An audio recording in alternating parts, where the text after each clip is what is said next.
اعوذ باللہ من الشیطان اللعین الرجیم بسم اللہ الرحمن الرحیم الحمد للہ وکفی وسلام علی عبادہ الذین اصطفی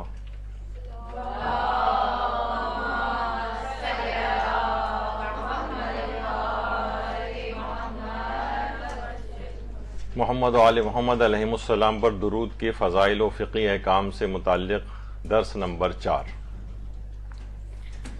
اس قدر یہ عظیم عبادت ہے، اس قدر اس کے فضائل ہیں کہ آپ سوچئے کہ اللہ اور ملائکہ نہ جانے کب سے ان کے اوپر درود بھیج رہے ہیں اور مستقل بھیجتے رہیں گے۔ تو اگر یہ گفتگو 4 کے اندر مکمل نہ بھی ہو سکی تب بھی کتنے فضائل ان کے ایسے ہیں جو باقی رہ گئے ہوں گے، اور فقہی احکام آج کوشش کریں گے کہ وہ بھی کافی جتنے بھی آج موجود ہیں آج کی حد تک کی گفتگو کسی حد تک اختتام پذیر ہو جائے۔ پیغمبر اکرم صلی اللہ علیہ وآلہ وسلم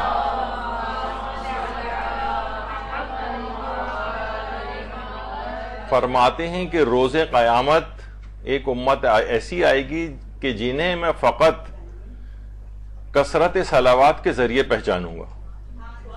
یعنی ان کے دیگر اعمال کی ان کی وجہ پہچان نہیں بنیں گی، بلکہ وہ مجھ پر بہت زیادہ مجھ پر اور میری آل پر بہت زیادہ درود بھیجنے والے ہوں گے۔ ان کی کثرت صلوات کے ذریعے میں ان کو پہچان لوں گا کہ یہ فلاں لوگ ہیں، یہ فلاں امت ہے۔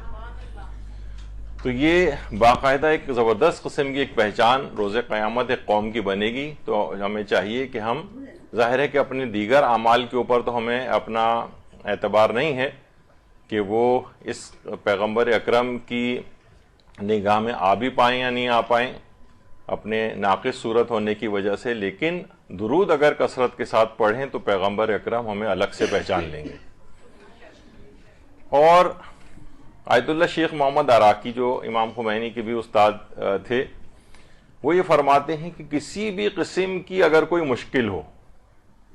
اس کے لیے اگر صلوات پڑھی جائے محمد و آل محمد پر، اور ایک تسبیح ایک کامل یعنی پورا ایک دورہ 100 دانوں والا جو ہوتا ہے یہ اگر پڑھ لیا جائے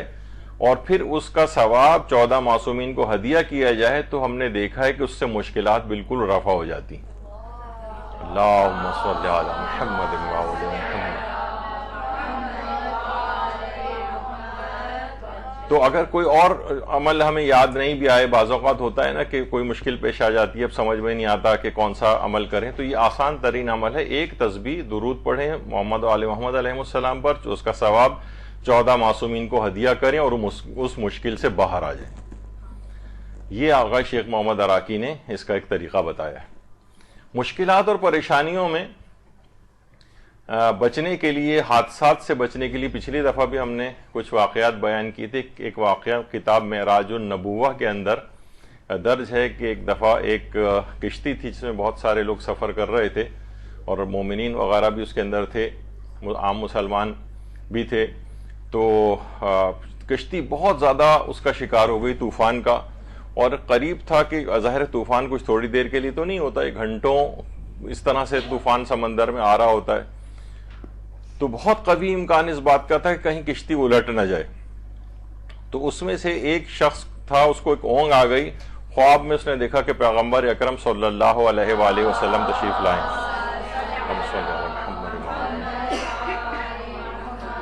اور اس سے آ کر کہا کہ اگر تم اس طوفان سے بچنا چاہتے ہو، اس حادثے سے بچنا چاہتے ہو،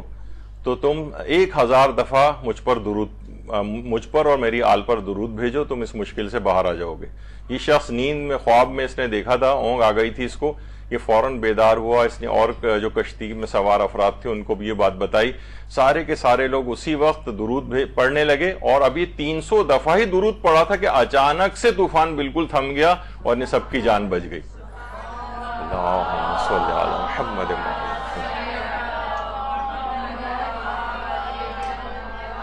اب دیکھیں یہ سب چیزیں کیا ہیں، وہ جو میں نے پچھلی دفعہ بھی کہا تھا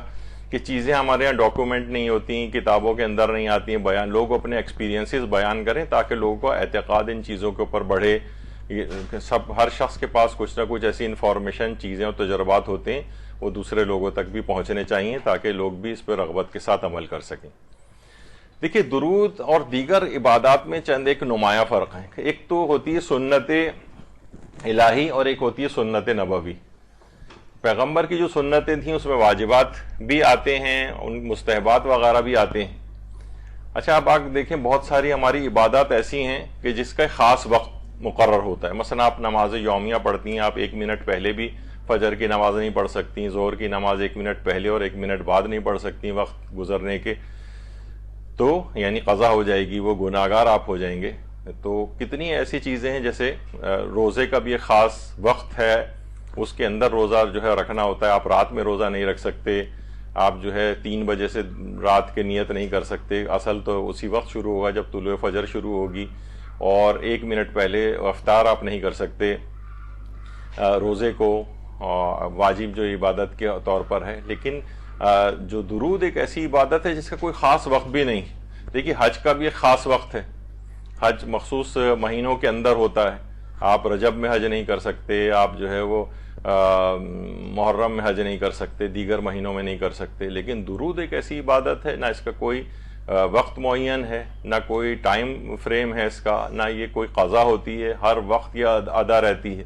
بہت سی عبادات ہیں, دیکھیے ان سب کی خاص شکلیں ہیں, خاص مناسک ہیں, خاص طریقے سے ان کو کیا جاتا ہے. اگر آپ نے اس طریقے سے نہیں کیا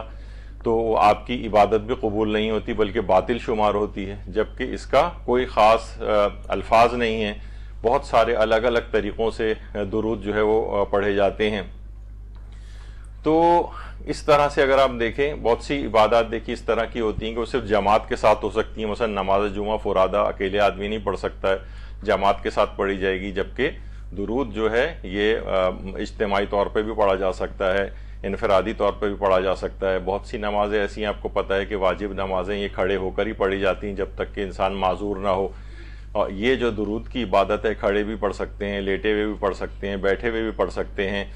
جو اور عبادات ہیں یہ جناب نجاست کی حالت میں وہ نہیں ہو سکتی, بلکہ جیسے خواتین ہیں مخصوص ایام میں, اگر وہ ایسا نہیں کہ ان کے اوپر صرف معاف ہے بلکہ حرام بھی ہے. مثلا وہ نماز پڑھنا بھی چاہیں تو حرام ہوگا نماز پڑھنا,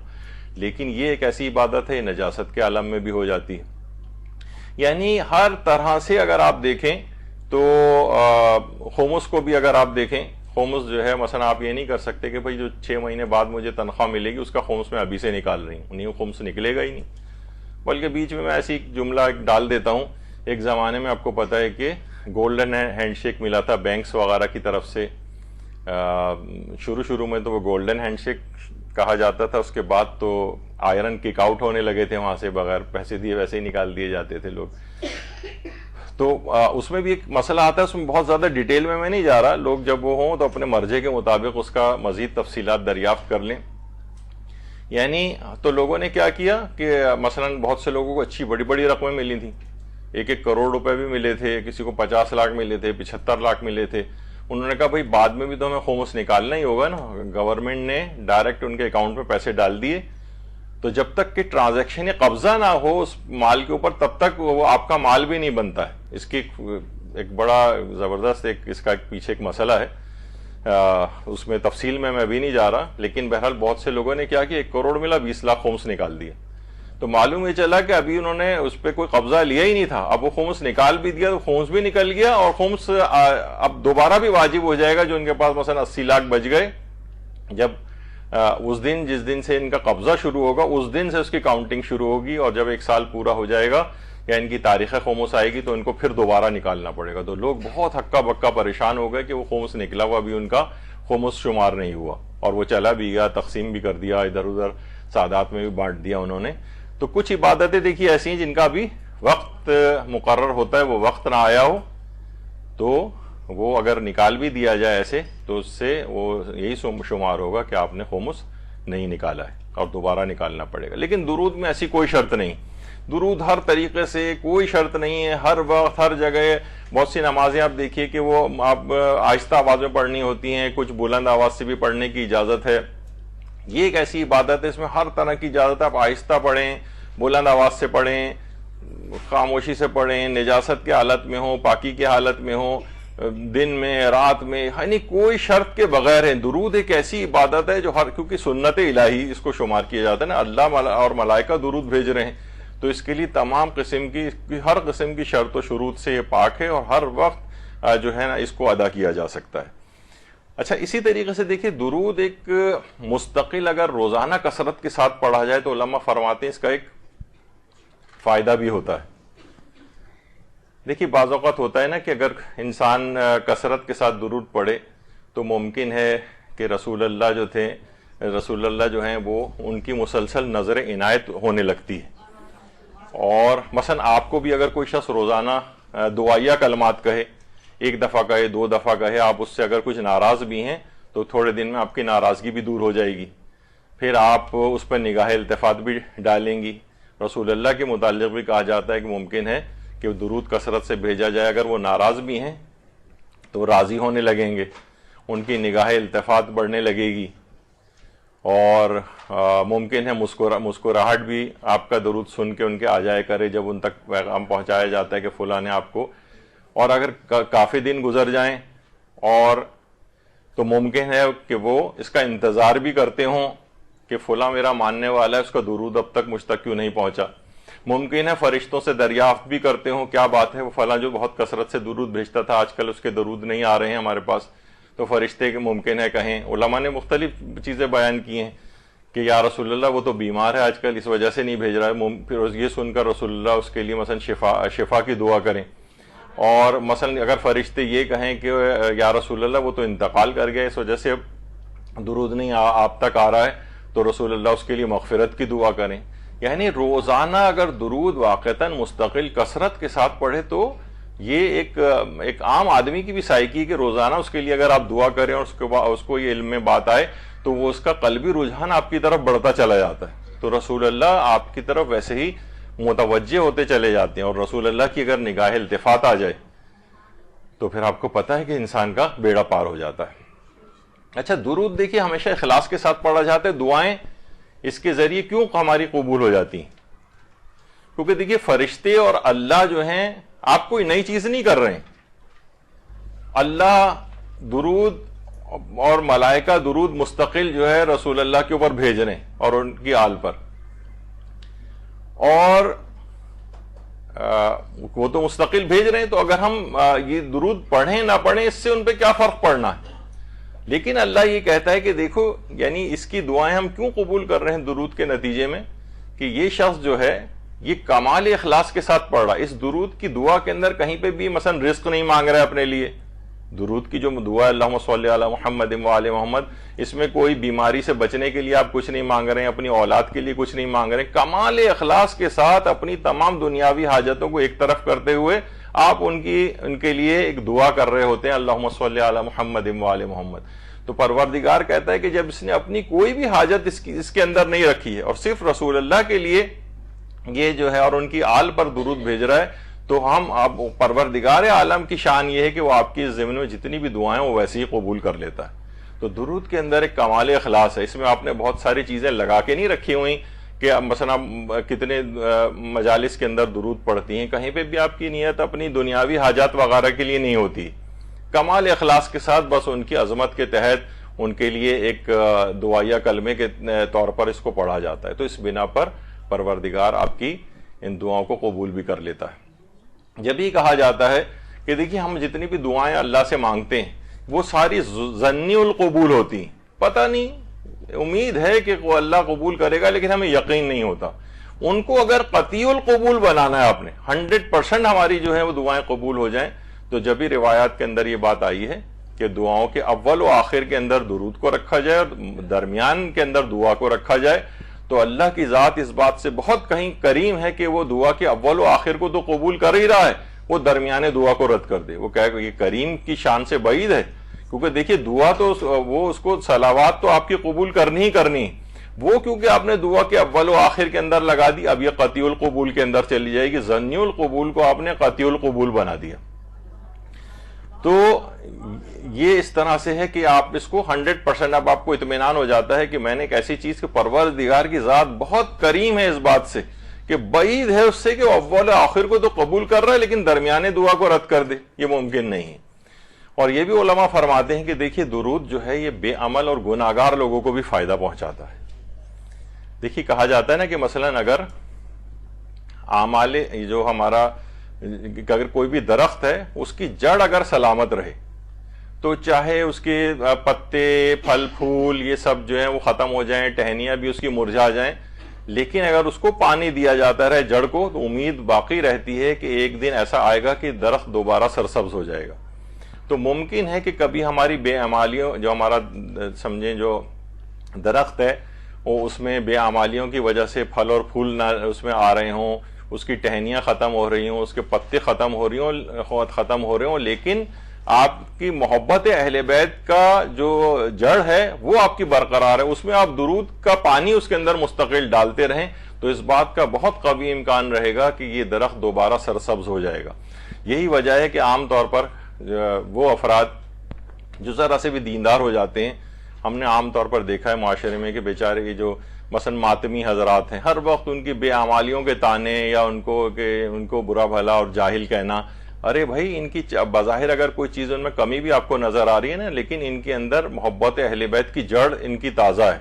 یہ درود اور مختلف ذرائع سے یہ اس کو جو ہے پانی بہم پہنچاتے رہتے ہیں۔ زندگی میں کبھی بھی ایک ایسا موقع آئے گا ان کے یقیناً اس کی برکت سے کہ یہ درخت پھر ان کا دوبارہ ہرا بھرا ہو جائے گا۔ تو کبھی بھی ان کے کچھ اعمال کو دیکھ کر، کہیں کوتاہیوں کو دیکھ کر فوراً ان کے اوپر جو ہے نا یہ ماتمی ایسے اور یہ فلاں ایسے اور یہ افراد ایسے، ان کی کبھی بھی کسی پر اس طرح سے تانا زنی نہیں کرنی چاہیے، کیونکہ بہرحال ان کی محبت اہل بیت کی جو جڑ ہے اس کے اندر یہ مستقل درود کا پانی ڈالتے رہتے ہیں۔ امید ہے کہ کبھی نہ کبھی کلک ہو جائے گا یہ والا مسئلہ اور یہ راغب ہو جائیں گے، یعنی ان کوتاہیوں کی طرف بھی متوجہ ہو جائیں گے اور اس کو اوور کم کر لیں گے۔ تو درود جو ہے بے عمل اور گناہگار کو بھی فائدہ پہنچاتا ہے، ایسا نہیں کہ مثلا اس کی وجہ سے کہیں کہ کیا کثرت سے ایسا درود تم پڑھ رہے ہو، کیا فائدہ اس کا ہے جب تمہارا عمل ایسا ہے۔ نہیں، اس قسم کے تانے ان افراد کو نہیں دینے چاہیے۔ اور یہی وجہ ہے کہ ہمارے امام حسن علیہ الصلوۃ والسلام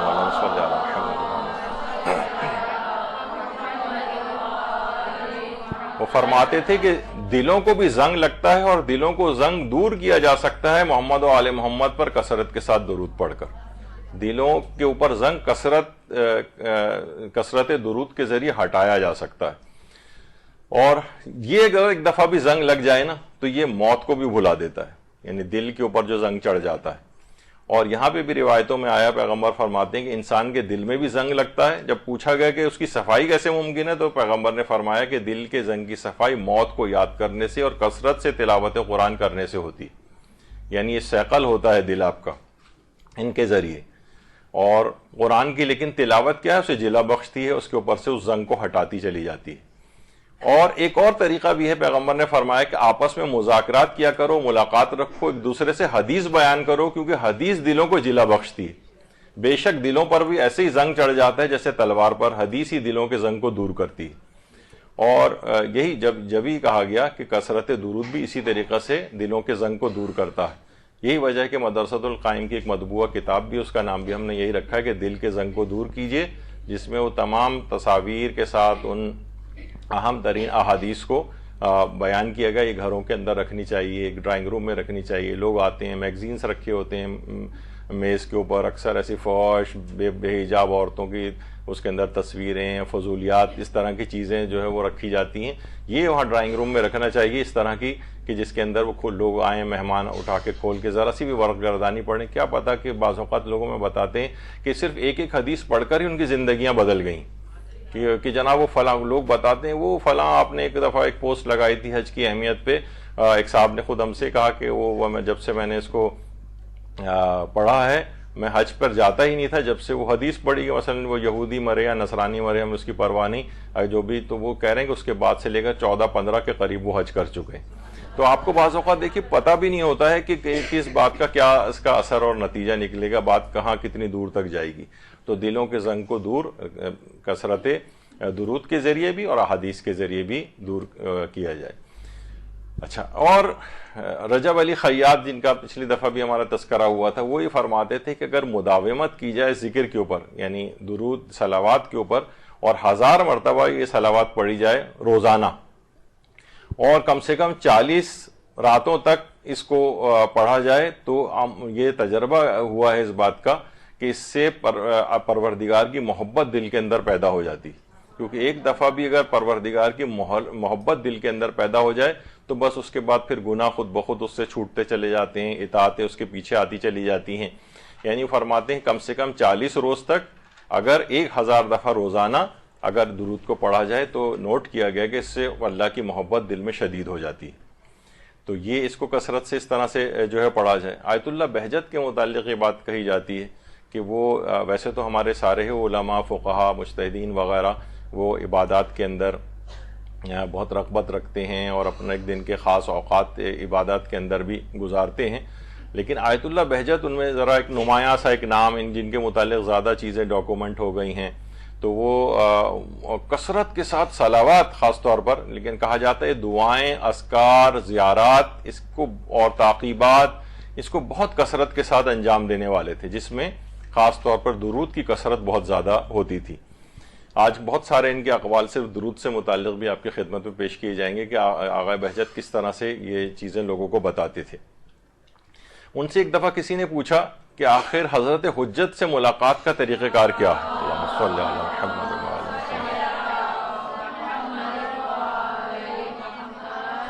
تو انہوں نے فرمایا کہ حضرت حجت کی اگر کسی شخص کو زیارت کرنی ہے تو وہ 3 اعمال کو انجام دے. ان میں ایک تو ہے کہ وہ حضرت حجت کے ظہور کی دعا کرے، اللہم عجل لولیک الفرج. کم سے کم اتنا بھی وہ اپنے نمازوں کے قنوت کے اندر اس کو ایڈ کر لے، اور کوئی قنوت ایسا نہ ہو جو اس کے بعد آپ چاہیں دعا پڑھیں، لیکن اللہم عجل لولیک الفرج والی دعا یہ تو ضرور. تو پہلی چیز تو فرماتے ہیں کہ آپ جتنا تعجیل فرج کی دعا کریں گے اتنا ہی زیادہ امکان بڑھے گا کہ جو امام کے لیے آپ دعا کر رہے ہیں ان کے ظہور کے لیے، تو امام اتنا ہی متوجہ ہوں گے، آپ سے ملاقات کا چانس بڑھتا چلا جائے گا. دوسرا فرماتے تھے کہ مشتاقان زیارت حضرت حجت کو نمازوں کے لیے مسجد جمکران میں زیادہ حاضر ہونا چاہیے. یہ بھی کہتے تھے اگر واقعی آپ کو زیارت کرنی ہے تو بہت ایسے واقعات ہیں کہ حضرت حجت کی لوگوں سے جو ہے وہ اس انداز سے ملاقاتیں ہوئی ہیں، تو انہوں نے فرمایا کہ نمازوں کے لیے خاص طور پر وہاں مسجد جمکران میں حاضری. اور تیسرا فرماتے تھے کہ حضرت حجت کی تعجیل فرج اور سلامتی کے لیے اللہم صلی علی درود اور صلوات جو ہے یہ کثرت کے ساتھ پڑھی جائے. اللہم صلی علی محمد.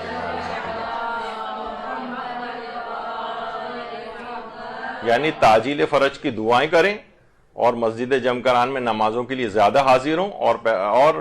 امام زمانہ علیہ السلام کے لیے ان کی سلامتی کے لیے اور تعجیل کے لیے کثرت کے ساتھ درود بھی بھیجیں.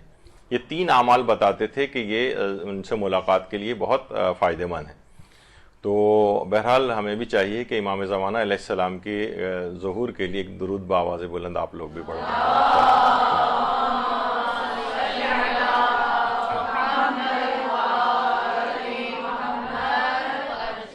تو یہی باتیں لوگ آ کے جب کہتے تھے کہ ہم بہت مشتاق ہیں حضرت حجت کی زیارت کے لیے، کیا کریں؟ تو آقا بہجت یہی تینوں اعمال اس کو بتایا کرتے تھے. اور یہ بھی فرماتے ہیں کہ جتنا آیت اللہ بہجت فرماتے تھے کہ جس قدر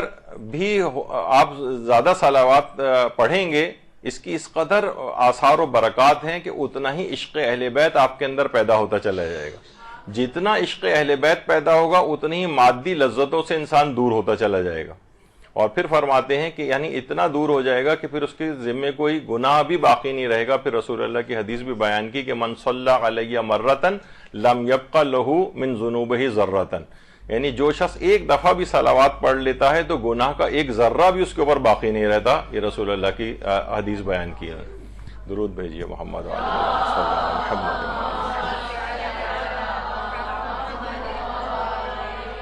یعنی خود بخود اس کی مادی لذتوں سے توجہ ہٹنے لگے کیونکہ عشق اہل بیت زیادہ سے زیادہ اس میں پیدا ہونے لگے گا. کثرت صلوات سے عشق اہل بیت زیادہ پیدا ہوتا ہے، جتنا زیادہ پیدا ہوگا اتنی مادی لذتوں سے وہ دور جائے گا، اور اتنا دور ہو جائے گا کہ پھر ایک گناہ کا ایک ذرہ بھی اس کے اوپر باقی موجود نہیں رہے گا. آیت اللہ سید محمد حسینی شاہرودی اب تو انتقال کر گئے ہیں، کافی سال ہو گئے ان کے انتقال کو. تو یہ ان سے جب پوچھا گیا کہ جو نمازیں ہوتی ہیں ہماری اس کی آخری رکعت کے آخری سجدے میں ہم کون سی دعا پڑھیں جو سب سے بہترین دعا ہو آخری رکعت کے آخری سجدے میں. دیکھیے آپ کو پتہ ہے کہ نمازوں کے سجدے میں تلاوت قرآن کرنا مکروہ ہے. سوائے قرآنی جو دعائیں ہیں وہ مکروہ نہیں ہیں. یعنی جتنی بھی انبیاء کی دعائیں ہیں قرآن کے اندر، وہ مکروہ نہیں ہے، یعنی قرآنی دعائیں مکروہ نہیں ہیں، لیکن خود تلاوت قرآن کرنا یہ مکروہ ہے۔ تو ان سے پوچھا گیا آخری رکعت کا جو آخری سجدہ ہوتا ہے اس میں ہم کون سی دعا پڑھیں؟ تو آیت اللہ سید محمد حسینی شاہرودی نے اس میں یہ چیز بتائی کہ آخری رکعت کا جو آخری سجدہ ہے اس میں تعجیل فرج کی نیت سے درود بھیجا جائے محمد و آل محمد پر۔ اللہم صلی علی محمد و آل محمد۔ یہ سب سے بہترین دعا ہے، یعنی اگر اس میں ہم کہیں اللہم صلی علی محمد و آل محمد وعجل فرجہم، تو یہ تعجیل فرج کے لحاظ سے یہ بہترین صلوات اور یہ بہترین دعا شمار ہوگی، آخری رکعت کے آخری سجدے میں اس کو ایڈ کرنا چاہیے۔ اچھا، ایک سوال یہاں پر ابھرتا ہے اور عام طور پر غیر شیعہ افراد کی طرف سے یہ آتا ہے جب وہ ہماری نمازوں کو سنتے ہیں کہ رکوع و سجود تو دیکھیے اللہ کے لیے ہوتا ہے، تو یہ غیر اللہ پر ہم درود کیوں بھیج رہے ہیں؟ اللہ ان کے لحاظ سے ایک تو غیر اللہ اور من دون اللہ، اس کا بھی جو ہے نا وہ عام طور پر لوگ ان کو بھی شمار کر لیتے ہیں کہ یہ بھی من دون اللہ یا غیر اللہ ہیں۔ تو رکوع اور سجود تو اللہ کے لیے، پھر درود کیوں؟ اگر ویسے آپ صرف سبحان ربی الاعلیٰ اور سبحان ربی العظیم و بحمدہ وغیرہ جو وہ کہتے ہیں، یہ تو صحیح ہے کہ اللہ کے لیے رکوع اور سجدہ ہو رہا ہے تو ذکر بھی اسی کا ہونا چاہیے، یہ آپ غیر اللہ کا تذکرہ اس میں درود کی صورت میں کیوں لے آئے ہیں؟ تو اگر کوئی شخص رکوع میں، آپ کو پتہ ہے کہ واجب ذکر کو پڑھنے کے بعد اس کے بعد ہمارے یہاں کتنا رائج ہے کہ درود بھی پڑھا جاتا ہے، رکوع میں بھی پڑھا جاتا ہے اور سجود کے اندر بھی پڑھا جاتا ہے۔ تو دیکھیے سب سے پہلی تو چیز یہ کہ ہمارے پاس روایات ہیں۔ امام محمد باقر علیہ الصلوۃ والسلام فرماتے ہیں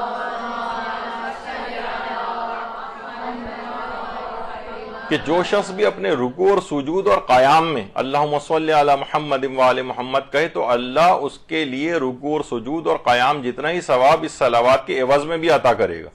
یعنی جو آلریڈی ثواب ہے اتنا ہی ایک اور ثواب اس کو اور ڈبل کر کے جو ہے وہ دیا جائے گا۔ اچھا، رکوع میں اور سجود میں تو ہے، لیکن قیام کون سا ہے؟ تو دیکھیے قنوت جو ہے وہ قیام کی حالت میں پڑھا جاتا ہے، تو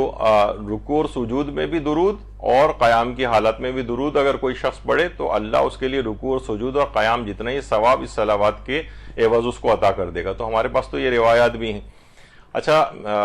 اور اس کے علاوہ ایک روایت اور بھی ہے کہ ان عبداللہ ابن سلیمان قال سألت ابا عبداللہ الصادق عن الرجل یذکر النبی صلی اللہ علیہ وآلہ وہو فی الصلاۃ المکتوبہ مکتوبۃ اما راکع و اما ساجدہ، یعنی عبداللہ ابن سلیمان کہتے ہیں کہ امام صادق سے ایک شخص کے متعلق پوچھا گیا کہ جو کہ فیصلی علیہ کہ وہ نماز واجب کے رکوع اور سجود کے اندر صلوات بھیج رہا تھا محمد و آل محمد کو، اس کے متعلق پوچھا گیا کہ وہ کیسے ایسا کرنا کیسے ہے؟ فقال نعم ان الصلاۃ علی نبی اللہ کہیئۃ التکبیر والتسبیح، فرماتے ہیں کہ رسول اللہ کے اوپر صلوات بھیجنا بالکل ایسے ہی جیسے انسان تکبیر اور تسبیح پڑھ رہا ہو، یعنی اللہ کی تسبیح بیان کر رہا ہوا، یہ عشر و حسنات، اور اس کے لیے 10 نیکیاں لکھی جاتی ہیں، یبتدرھا ثمانیۃ عشر ملکن ایہم یبلغھا ایاہ، اور جیسے ہی وہ درود پڑھتا ہے رکوع اور سجدے میں 18 فرشتے دوڑ پڑتے ہیں رسول اللہ تک اس اطلاع کو پہنچانے کے لیے کہ فلاں نے آپ کے لیے رکوع اور سجود کے اندر جو ہے وہ درود پڑھا ہے، دوڑ پڑتے ہیں۔ تو ہمارے ہاں تو الگ سے دیکھیے روایات بھی موجود ہیں کہ رکوع اور سجود اور قیام قنوت وغیرہ کے اندر انسان جو ہے وہ ضرور درود کو پڑھے اور صلوات کو پڑھے، لیکن ممکن ہے لوگ کہیں یہ تو آپ کی روایات ہیں، کیونکہ اعتراض تو انہی کی طرف سے آتا ہے۔ تو ایک دوسرا بھی اس کا علماء نے جواب دیا کہ دیکھیے سورہ انبیاء میں بھی ہے جہاں فرشتوں کی اور ملائکہ کی بات ہوئی ہے، ان کے لیے قرآن نے کہا کہ یسبحون اللیل والنہار لا یفترون، کہ وہ دن و رات اللہ کی تسبیح کرتے ہیں اور تھکتے نہیں، ملائکہ تھکتے نہیں، تسبیح کرتے ہیں۔ اچھا، پھر دوسری جگہ پہ آپ پڑھتی ہیں کہ ان اللہ و ملائکتہ یصلون علی النبی، اللہ اور اس کے ملائکہ رسول اللہ کے اوپر درود بھیجتے ہیں۔ اس سے پہلے کہا کہ وہ یعنی اس میں کوئی تخصیص نہیں ہے، یعنی سارے کے سارے ملائکہ تسبیح کر رہے ہیں اور تھکتے نہیں ہیں، اور یہاں پر کہا کہ اللہ اور اس کے تمام ملائکہ جو ہیں اس میں بھی کوئی تخصیص نہیں کی کہ سارے کے سارے ملائکہ ان پر درود بھیجتے ہیں۔ اس کا مطلب یہ ہے کہ صلوات خود تسبیح پروردگار شمار ہوتی، وہ آپ نے پچھلی آیتیں دیکھا کہ وہ تسبیح کرتے ہیں اور تھکتے نہیں، اور یہاں پر ہے کہ اللہ اور اس کے ملائکہ مستقل درود بھیجتے ہیں پیغمبر پر۔ تو اس کا مطلب ہے کہ یہ خود ایک تسبیح ہے، جیسے امام نے فرمایا ہے کہ تکبیر و تسبیح شمار ہوتی ہے، تو اس لحاظ سے خود یہ جو ذکر اگر پڑھا جا رہا ہے اس کے اندر، یہ خود اللہ کی تسبیح شمار ہوتی ہے اور اس میں کوئی ممانعت والی بات نہیں۔ اچھا، بعض اوقات ایک لوگ اور سوال پوچھتے ہیں کہ مثلا ہمیں 3 دفعہ سبحان ربی العظیم و بحمدہ یا سبحان ربی الاعلی و بحمدہ پڑھنا ہوتا ہے، 3 دفعہ پڑھنے، تو ہم کیا یہ کر سکتے ہیں کہ مثلا 2 دفعہ ہم نے پڑھا، پھر صلوات پڑھ دیا، پھر اس کے بعد سبحان ربی الاعلی 1 دفعہ اور پڑھ دیا، یا اس کو آخری میں پڑھنا ہے؟ تو اس میں اجازت ہے آپ کو کہ آپ درمیان میں، شروع میں، کہیں پر بھی ذکر کو پڑھنے کے بعد اور درود پڑھ سکتے ہیں، بیچ میں بھی پڑھ سکتے ہیں، جو بھی آپ ذکر کر رہی ہیں رکوع اور سجود کے، اس میں بیچ میں، شروع میں، درمیان میں، کہیں پہ بھی پڑھ سکتے ہیں، اس میں کوئی حرج کی بات نہیں۔ اچھا، غیبت کے گناہ سے بچنے کے لیے بھی درود کو بہت کارآمد سمجھا گیا ہے۔ ایک روایت ہے ہمارے ہاں جس میں حضرت الیاس اور حضرت خضر نے اس سلسلے میں ایک تعلیم، ایک چیز کی ہے۔ اچھا، کچھ علماء کا یہ نظریہ ہے کہ یہ شاید ایک امکان ہے اس بات کا بھی کہ یہ دونوں ایک ہی شخصیت کے نام ہوں۔ ممکن ہے حضرت خضر ہی کو حضرت الیاس کہا گیا ہے، حضرت الیاس کو ہی حضرت خضر کہا گیا ہے، یعنی بہرحال ایک ذرا امکان ہے اس چیز کا بھی۔ اور حضرت خضر کا آپ کو پتہ ہے کہ ویسے تو ان کا نام، اصل نام روایت میں ہے کہ بلیہ ان کا نام تھا، لیکن ان کا خضر اصل میں لقب ہے، کیونکہ جہاں پہ بھی حضرت خضر جاتے تھے تو وہ اور جاتے ہیں، وہ جگہ سرسبز و شاداب ہو جاتی تھی، تو یہ اس لحاظ سے یہ ان کا اس میں آتا ہے۔ تو ایک دفعہ غیبت کے سلسلے میں ان سے سوال پوچھا گیا، روایت میں ایک چیز آئی ہے وسائل الشیعہ کے اندر کہ اولیاء خدا میں سے کسی نے حضرت الیاس و حضرت خضر سے شکایت کی کہ لوگوں کو جتنا منع کریں غیبت نہیں چھوڑتے۔ حضرت الیاس نے فرمایا جب کسی محفل میں لوگ غیبت کر رہے ہوں تو کہو بسم اللہ الرحمن الرحیم وصلی اللہ علی محمد وآل محمد۔ پھر حضرت خضر نے فرمایا جب کوئی شخص کسی محفل سے نکلتے وقت یہ دعا پڑھے تو اللہ ایک فرشتے کو بھیجتا ہے جو اہل محفل کو اس شخص کی غیبت سے روک دیتا ہے۔ جو اٹھ کے جا رہا ہے نا، بعض اوقات ہم اٹھ کے جاتے ہیں تو لوگ ہماری غیبت کرنے لگتے ہیں، تو اگر کوئی شخص کسی محفل سے نکلتے وقت اس دعا کو پڑھے بسم اللہ الرحمن الرحیم وصلی اللہ علی محمد وآل محمد، تو اللہ ایک فرشتے کو پیدا کرے گا جو اہل محفل کو اس کی غیبت سے روک دے گا۔ یعنی آپ بھی جب کسی محفل کے اندر جائیں، عموماً ہوتا ہے رشتہ داروں کے پاس جا رہے ہیں، آپ کو پتا ہے کہ تھوڑی سی بھی دیر، زیادہ دیر اگر بیٹھنا پڑ جائے رشتہ داروں کے پاس تو کہیں نہ کہیں سے غیبتیں لوگوں کی شروع ہو جاتی ہیں۔ میرے اپنا ایک ویسی کامن پریکٹس ہے، میں بہت زیادہ غیر ضروری آمد و رفت نہیں رکھتا، لیکن ایسی موقعوں کی تلاش میں رہتا ہوں جب ایک کمبائنڈ قسم کی جو گیدرنگ ہوتی ہے نا، جس میں زیادہ رشتہ دار شریک ہو رہے ہوتے ہیں، کوئی ایسی محفل وغیرہ، تو وہاں پر غیبتوں کا امکانات، عورتوں کا تو مجھے پتہ نہیں، وہاں پہ بھی وہ بہرحال نکال لیتی ہیں مواقع، لیکن عام طور پر مرد حضرات میں نہیں ہوتا، ادھر ادھر سیاست کی باتیں ہو جاتی ہیں، ایک دوسرے سے خیر خیریت، اسی میں ٹائم پاس ہو جاتا ہے، کھانا وانا لگ جاتا ہے، تو اس میں ذرا مواقع کم ملتے ہیں، بنسبت ہے کہ آپ اسپیشلی الگ سے جائیں، گھنٹوں ان کے پاس بیٹھیں، صبح گئیں یا رات کو بھی رک رہے ہیں وہاں پر، تو بہت قوی امکانات اس بات کے ہوتے ہیں کہ غیبتیں ہو جائیں گی، تو وہاں جا کر کہیں بسم اللہ الرحمن الرحیم وصلی اللہ علی محمد وآل محمد، اور جب اٹھ کے جانے لگیں تاکہ آپ کی بھی غیبتیں نہ ہوں، یہی والا کلمہ دوبارہ دہراتے ہوئے چلے جائیں، تو انشاءاللہ پروردگار ایک فرشتے کو خلق کرے گا جو لوگوں کا دماغ اس طرف جانے ہی نہیں دے گا کہ وہ غیبت کریں آپ کی یا کسی اور کی۔ تو بہرحال ان چیزوں سے بھی فائدہ اٹھانا چاہیے کہ دیکھا درود کی برکت سے انسان گناہوں، یہ غیبت کے گناہ سے بھی بچ سکتا ہے۔ اور روایات کے اندر دیکھیے بحر الانوار کی 75ویں جلد کے اندر رسول اللہ صلی اللہ علیہ وآلہ وسلم کی حدیث ہے کہ غیبت کا ترک کرنا اللہ کو 10,000 رکعت نماز مستحبی سے زیادہ محبوب تر۔ 10,000 رکعت آپ اٹھا کے کیلکولیشن کر کے دیکھیں کتنا وقت اس کے اندر لگتا ہے کہ 10,000 رکعت آپ نماز پڑھیں، ایک ترک غیبت سے اتنا زیادہ ثواب آپ کو ملتا ہے۔ زبان پہ آ رہی ہے ہمارے غیبت، ہم بس ابھی زبان سے نکلی اور اپنے آپ کو خوف خدا رکھتے ہوئے انسان روک لے، 10,000 رکعت نماز مستحبی سے زیادہ آپ کو ثواب ملے گا۔ تو بہرحال یہ ایک بڑا بہترین ایک طریقہ ہے۔ اسی طریقے سے ایران وغیرہ کے اندر تو ایک چیز بڑی کامن ہے کہ جہاں جھگڑا اور تکرار ہونے لگتا ہے آپس میں، کتنی جگہ ہم دیکھتے ہیں ایئرپورٹ پر، حج کے موقع پر، زیارات میں، جہاں ذرا لوگ آپس میں ذرا لڑتے جھگڑتے لگتے ہیں، ایرانی کرتے ہیں آ کر فوراً بر محمد وآل محمد صلوات کا ایک نعرہ لگاتے ہیں، لوگ بآواز بلند درود بھیجتے ہیں اور وہ جھگڑا کرنے والے، وہ جھگڑا وہیں ختم ہو جاتا ہے۔ تو واقعتاً اس کے اندر بڑی ایک زبردست صلاحیت ہے، پاور ہے درود کے اندر، کہ جو اس طرح سے بحث و تکرار اور جھگڑے بھی اس سے رفع ہو جاتے ہیں۔ اور رسول اللہ صلی اللہ علیہ وآلہ وسلم فرماتے ہیں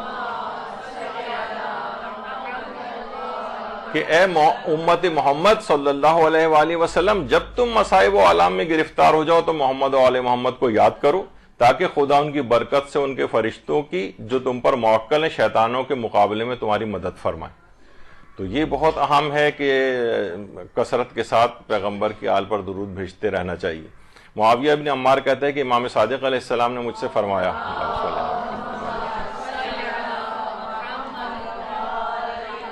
کہ معاویہ کہ تمہیں معلوم نہیں کہ مرد امیر المومنین علی علیہ السلام کی خدمت میں آیا اور اپنی دعا کے قبول ہونے میں دیر ہونے کی شکایت کی؟ تو حضرت امیر نے اس سے فرمایا کہ تم نے دعائے سریع الاجابت نہیں پڑھی؟ اس نے جواب دیا یہ کون سی دعا ہے یعنی فوراً قبول ہونے والی؟ حضرت نے فرمایا کہو اور خدایا میں تیری طرف محمد اور ان کے اہل بیت کے حق کا واسطہ لے کر آیا ہوں، خدایا آپ کو اور آپ کے محمد و آل محمد کا واسطہ دیتا ہوں کہ محمد و آل محمد پر صلوات بھیج اور میری فلاں فلاں حاجت کو قبول فرما۔ یہ جملے جب تم کہو گے تو فوراً دعائے سریع الاجابہ ہے، فوراً تمہاری دعا قبول ہو جائے گی۔ یعنی اس نے کہا تھا نا آخر کی دعا میں جو ہے مجھے تاخیر ہو جاتی ہے قبولیت میں، تو کہا کہ یہ تیز رفتاری کے ساتھ دعا تم اس انداز سے کیوں نہیں پڑھتے ہو؟ تو یہ بھی رائج رکھنی چاہیے اپنی دعاؤں میں۔ اور یہ بھی چھٹے امام نے فرمایا کہ تمہیں ایسی چیز نہ بتاؤں جس کے سبب تم جہنم کی آگ سے بچ جاؤ۔ راوی نے کہا کہ کیوں نہیں آپ بتائیے؟ آپ نے فرمایا فجر کے بعد کہو اے میرے اللہ صلوات و سلام بھیج محمد و آل محمد پر، اور اس بات کو 100 دفعہ کہو، اس کے ذریعے سے اللہ تم کو جہنم کی گرمی سے بچا لے گا۔ تو یہ بہت بہترین اللہم صلی علی محمد، یعنی اگر کسی کے پاس اس کا موقع ہو تو نماز فجر کے بعد 100 مرتبہ درود اگر پڑھے تو وہ جہنم کی آگ سے محفوظ ہو جائے گا۔ اور شب جمعہ اور روز جمعہ کے متعلق کہا جاتا ہے 100 مرتبہ صلوات بھیجے گا، خدا ایک فرشتے کو خلق کرے گا جو ہمیشہ اس کے ساتھ رہے گا، حتیٰ کہ قبر میں بھی ایک دوست کی طرح سے اس کی رہنمائی کرے گا۔ یعنی شب جمعہ اور روز جمعہ یہ اپنے پاس ایک دفعہ میں نے بہت پہلے بیان کیا تھا، اور ہمارا ایک ارادہ بھی ہوا تھا ایک کیلنڈر بنانے کا، روزانہ کے اعتبار سے کون کون سی چیزیں ایسی ہیں جو ہمیں اعمال انجام دینے چاہیے جو بہت فائدہ مند ہیں۔ وہ اتنا پورا نہیں ہو سکا وہ، لیکن بہرحال کوئی انسان اپنے پاس ہی کوئی ڈائری کیلنڈر کے اوپر مارک کر کے رکھ لے کہ روزانہ دیکھ لیا کرے کہ مجھے آج کیا کرنا ہے، شب جمعہ کون سے اعمال انجام دینے ہیں، جو روز جمعہ کیا کرنے ہیں، چھوٹا چھوٹا سائڈ میں لکھ لے تاکہ اسے یاد رہے۔ تو روز جمعہ اور شب جمعہ 100 مرتبہ درود کی بھی تاکید آئی۔ اچھا ایک چیز لوگ پوچھتے ہیں کہ کیا درود میں ایسا اضافہ کیا جا سکتا ہے کہ اللہم صلی علی محمد وآل محمد وعجل فرجہم وسہل مخرجہم والعن اعداءہم؟ تو جی ہاں، یہ اضافہ بھی کیا جا سکتا ہے۔ لوگ عام طور پر اعتراض کرنے لگے ہیں کہ یہ درود میں اس قسم کے اضافے کیوں کیے جا رہے ہیں، حالانکہ یہ روایات کے اندر بھی یہ چیزیں بیان ہوئی ہیں۔ ہمارے چھٹے امام جعفر صادق علیہ السلام اللہم صلی علی محمد فرماتے ہیں کہ جو بھی نماز جمعہ کے بعد 7 مرتبہ کہے اللہم صلی علی محمد وآل محمد وعجل فرج آل محمد، تو یہ شخص حضرت کے اصحاب اور مددگاروں میں شامل ہو جاتا ہے۔ بہت سے لوگ اس کو کہنے لگے ہیں کہ یہ نئے نئے درود آنے لگے ہیں، وعجل فرجہم نہیں کہنا چاہیے، یعنی اس کے مخالفین بھی پیدا ہو گئے۔ تو ان کو آپ بتائیں کہ باقاعدہ یہ آیت اللہ سید مرتضی مجتہدی سیستانی نے صحیفہ مہدویہ جو کتاب لکھی ہے اس کے اندر بھی اس کو درود کو جو ہے وہ بیان کیا ہے۔ اور یہ بھی مفاتیح الجنان کے اندر بھی ہے کہ روز جمعہ جو یہ صلوات بھیجے اللہم صلی علی محمد وآل محمد وعجل فرجہم 100 مرتبہ پڑھے تو اللہ اس کی 60 حاجات کو قبول کرے گا، 30 حاجات دنیا کے سلسلے میں اور 30 حاجات آخرت کے سلسلے میں اس کی بار آئیں گی۔ تو یہ وعجل فرجہم کے ساتھ جو اضافہ ہے یہ بالکل کیا جا سکتا ہے، ولن آداہم یہ بھی اس کے ساتھ اضافہ ہو سکتا ہے۔ آیت اللہ بہجت یہ فرماتے تھے کہ اگر ظہور جو ہے نا امام کا یہ ہماری اہم ترین حاجات میں ہونا چاہیے، اور اس کے لیے ہمیں عجل فرجہ کہنا چاہیے۔ لیکن ہم یہ دیکھتے ہیں کہ عام طور پر بس جب مسجد کو ختم کرنا ہوتا ہے تو اس وقت ہم ختم کرنا چاہتے ہیں تو بس ہم درود پڑھواتے ہیں، اس کے معنی نہیں کہ بس اب مجلس ختم ہو گئی ہے، یا کسی جگہ رش بہت زیادہ لگا ہوا ہے تو ہم صلوات بھیج کے اس رش کو ہٹانا چاہتے ہیں لوگ تاکہ منتشر ہو جائیں۔ وہ کہتے ہیں اس طرح کی چیزیں جو ہیں، یعنی اصل جو وعجل فرجہم میں دماغ آپ کا وہ ہونا چاہیے اس طرف کہ یہ ظہور امام کے سلسلے میں ہم دعا کر رہے ہیں، نہ کہ لوگوں کو ڈسپرس کرنے کے لیے، نہ کہ مجلس کے اختتام کا اعلان کرنے کے لیے، یعنی اس طرح کی نیتیں عام طور پر اس لحاظ سے بھی ٹھیک ہے، یعنی لیکن انہوں نے کہا کہ یہ ویسی نیت نہیں ہونی چاہیے، فقط یہی اصل نیت کی طرف ہمارے دماغ ہونا چاہیے کہ وعجل فرجہم ہم کیوں کہہ رہے ہیں۔ یہی وجہ ہے کہ علامہ عبد الحسین الامینی صاحب الغدیر فرماتے تھے کہ جو بھی مومن درود پڑھنے کے بعد وعجل فرجہم کہے تو میں اسے اپنی کتاب الغدیر لکھنے کے ثواب میں شریک کرتا ہوں۔ اللہم صلی علی محمد وعلی محمد۔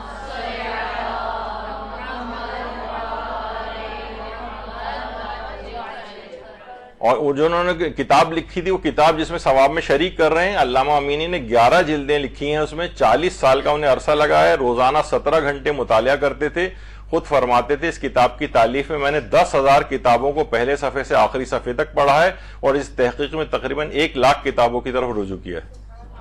تو وہ 11 اور اس کے ثواب میں وہ آپ کو شریک کر رہے ہیں اگر وعجل فرجہم میں آپ کہتی ہیں درود کے ساتھ۔ اللہم صلی علی محمد وعلی محمد۔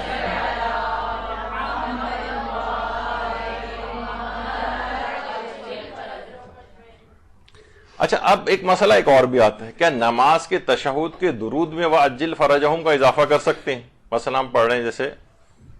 تشہد آپ نے پڑھا، جب اس میں پڑھ رہے ہیں اللہم صلی علی محمد وعلی محمد، اس میں بھی وعجل فرجہم اگر ہم لگا دیں تو علماء سے پوچھا گیا تو انہوں نے کہا کہ بہرحال اس کو پڑھا تو جا سکتا ہے، کیونکہ یہ ایک دعا ہے، دعا نماز میں پڑھائی جا سکتی ہے کہیں پر بھی، تو تشہد میں بھی۔ البتہ ایسا نہ ہو کہ اس کو اس دماغ میں کہ یہ الگ سے یہ کہا نہیں گیا ہے، حکم نہیں دیا گیا ہے کہ آپ تشہد کے واجب جز کے طور پر اس کا اضافہ کریں۔ آغا سیستانی نے کہا کہ البتہ وَتَقَبَّلْ شَفَاعَتَهُ وَارْفَعْ دَرَجَتَهُ وغیرہ والی جو دعا ہے جو باقاعدہ مسنون ہے، جو تشہد کے آخر میں پڑھی جاتی ہے، بہتر ہے وہ پڑھیں۔ لیکن یہ کہ اگر کوئی شخص پڑھ بھی رہا ہے تشہد کے ساتھ جو درود ہے اس میں وعجل فرجہم کا اضافہ کر رہا ہے تو اس میں کوئی حرج نہیں، بالکل جائز ہے۔ اچھا دیکھیے، ایک اور بھی بات ہے صلوات کے متعلق، کچھ جو چیزیں معاشرے میں محاورے کے طور پر بھی مثلا کہا جاتا ہے گزشتہ راہ صلوات آئندہ راہ احتیاط۔ مثلا کوئی غلطی کسی سے ہو چکی ہے تو عام طور پہ کہا جاتا ہے چلو جس طرح ہم اپنے عام زبان میں کہتے ہیں نا، مٹی پاؤ کسی بھی چیز کے اوپر، چھوڑو جو ہو گیا ہو گیا، اب آگے کی بات کرو۔ تو اس کو اس میں ایک محاورہ ایک رائج ہے کہ گزشتہ راہ صلوات، یعنی جو گزر گیا اس پہ صلوات بھیجیں، اور آئندہ راہ احتیاط، آئندہ احتیاط کریں کہ وہ غلطی نہ ہو۔ یہ تو ایک لحاظ سے ٹھیک ہے، لیکن کچھ دیکھیے قابل گرفت محاورے بھی ہیں معاشرے کے اندر۔ کچھ چیزیں ایسی ہیں جو کہ نا رائج تو ہو گئی ہیں لیکن یہ اتنی اچھی نہیں ہے ان کا رائج ہونا، بہرحال ہو گئی ہیں رائج۔ جس طرح کچھ جیسے صلواتیں سنانا، ارے اس نے تو مجھے اتنی صلواتیں سنائیں، یہاں پہ یہ معنی ہوتا ہے کہ مجھے برا بھلا کہا یا مجھے گالیاں دیں۔ اب بتائیں کہاں صلوات کا جو اصل مفہوم ہے اور وہاں کہاں اس کو صلواتیں سنانا بالکل اس کے برخلاف معنوں میں استعمال، اگرچہ محاورے میں تن استعمال ہو رہا ہے لیکن یہ کچھ کہا جاتا ہے کچھ قابل گرفت محاورے بھی ہوتے ہیں، یعنی اتنے آسانی سے ان کو ہضم کرنا بہرحال اس کو اوائڈ کرنا چاہیے۔ یا مثلا ایک محاورہ آتے قل اللہ پڑھنا، اب دیکھا جائے تو یعنی آتوں کو تکلیف ہو رہی ہے، تکلیف کو ہم کیا کہہ رہے ہیں کہ آتے ہماری قل اللہ پڑھ رہی ہیں، تو دیکھا جائے تو یہ کوئی اتنا اچھا، یعنی سورہ قل اللہ احد کے لیے ایک تکلیف دہ چیز کے طور پر اس کو جو ہے وہ ذکر کرنا، یہ اتنا اچھا محاورہ نہیں ہے۔ اسی طریقے سے مثلا اللہ میاں کہنا، بہت سے جو ہے نا یہ بھی ہمارے ہاں رائج ہے، البتہ کچھ افراد کہتے ہیں، یہ خود ہمارے برادران اہل سنت میں احمد رضا خان بریلوی نے کہا تھا کہ جائز نہیں ہے یہ اللہ میاں اس طرح سے کہنا۔ جو دیوبندی حضرات ہیں وہ عام طور پر ان کے ہاں ذرا اس میں اختلاف ہے، کچھ کہتے ہیں اب تو یہ عظمت کے طور پر بولا جاتا ہے، ظاہر اللہ کے لیے تو کوئی میاں بیوی والا کوئی اس طرح کی کوئی چیز نہیں ہے، اس کا کوئی ہمسر نہیں ہے، تو یہ تو کانسیپٹ دماغ میں نہیں آتا کہ میاں سے مراد جو ہے وہ رائج میاں ہیں یہاں پر۔ یا جیسے کہا جاتا ہے میاں ادھر آنا، تو عام طور پہ ہوتا ہے نا کسی کو، تو کہتے ہیں یہ عام طور پہ معاشرے میں رائج ہو گیا ہے۔ جیسے ایک صاحب کہہ رہے تھے کہ ہمارے والد محترم جب بہت ہی احترام کے ساتھ ہمیں بلاتے تھے، ذرا یہاں تشریف لائیے گا تو اب سمجھ جاتے تھے کہ ہماری پٹائی ہونے والی ہے۔ تو بہرحال اللہ میاں تو ایک بعظمت ایک چیز کے طور پر ان کو اس کو اگر معاشرے کے اندر کہا جا رہا ہے تو اس میں کوئی حرج نہیں ہے، لیکن یہ بھی اللہ کے ساتھ یہ میاں لگا دینا واللہ عالم یہ کس طرح سے محاورہ بنا ہے، بہرحال اوائڈ کرنا چاہیے۔ مثلا کہا جاتا ہے بھائی اس کام کی تو بسم اللہ ہی غلط ہو گئی، ارے بسم اللہ تو کام کے اچھے ہونے کے لیے ہوتی ہے، آپ کہہ رہے ہیں بسم اللہ غلط ہو گئی۔ شروعات کو بسم اللہ، یعنی کوئی بھی کام بہترین طریقے سے پائے انجام تک پہنچانا ہے تو جناب آپ کہتے ہیں کہ اس کو بسم اللہ پڑھی جائے، تو یہاں پر محاورے میں کیا ہوا؟ بسم اللہ غلط ہونا. تو یہ بھی ایک عجیب سا ایک محاورہ ہے. یا اس بات کا علم تو میرے فرشتوں کو بھی نہیں تھا،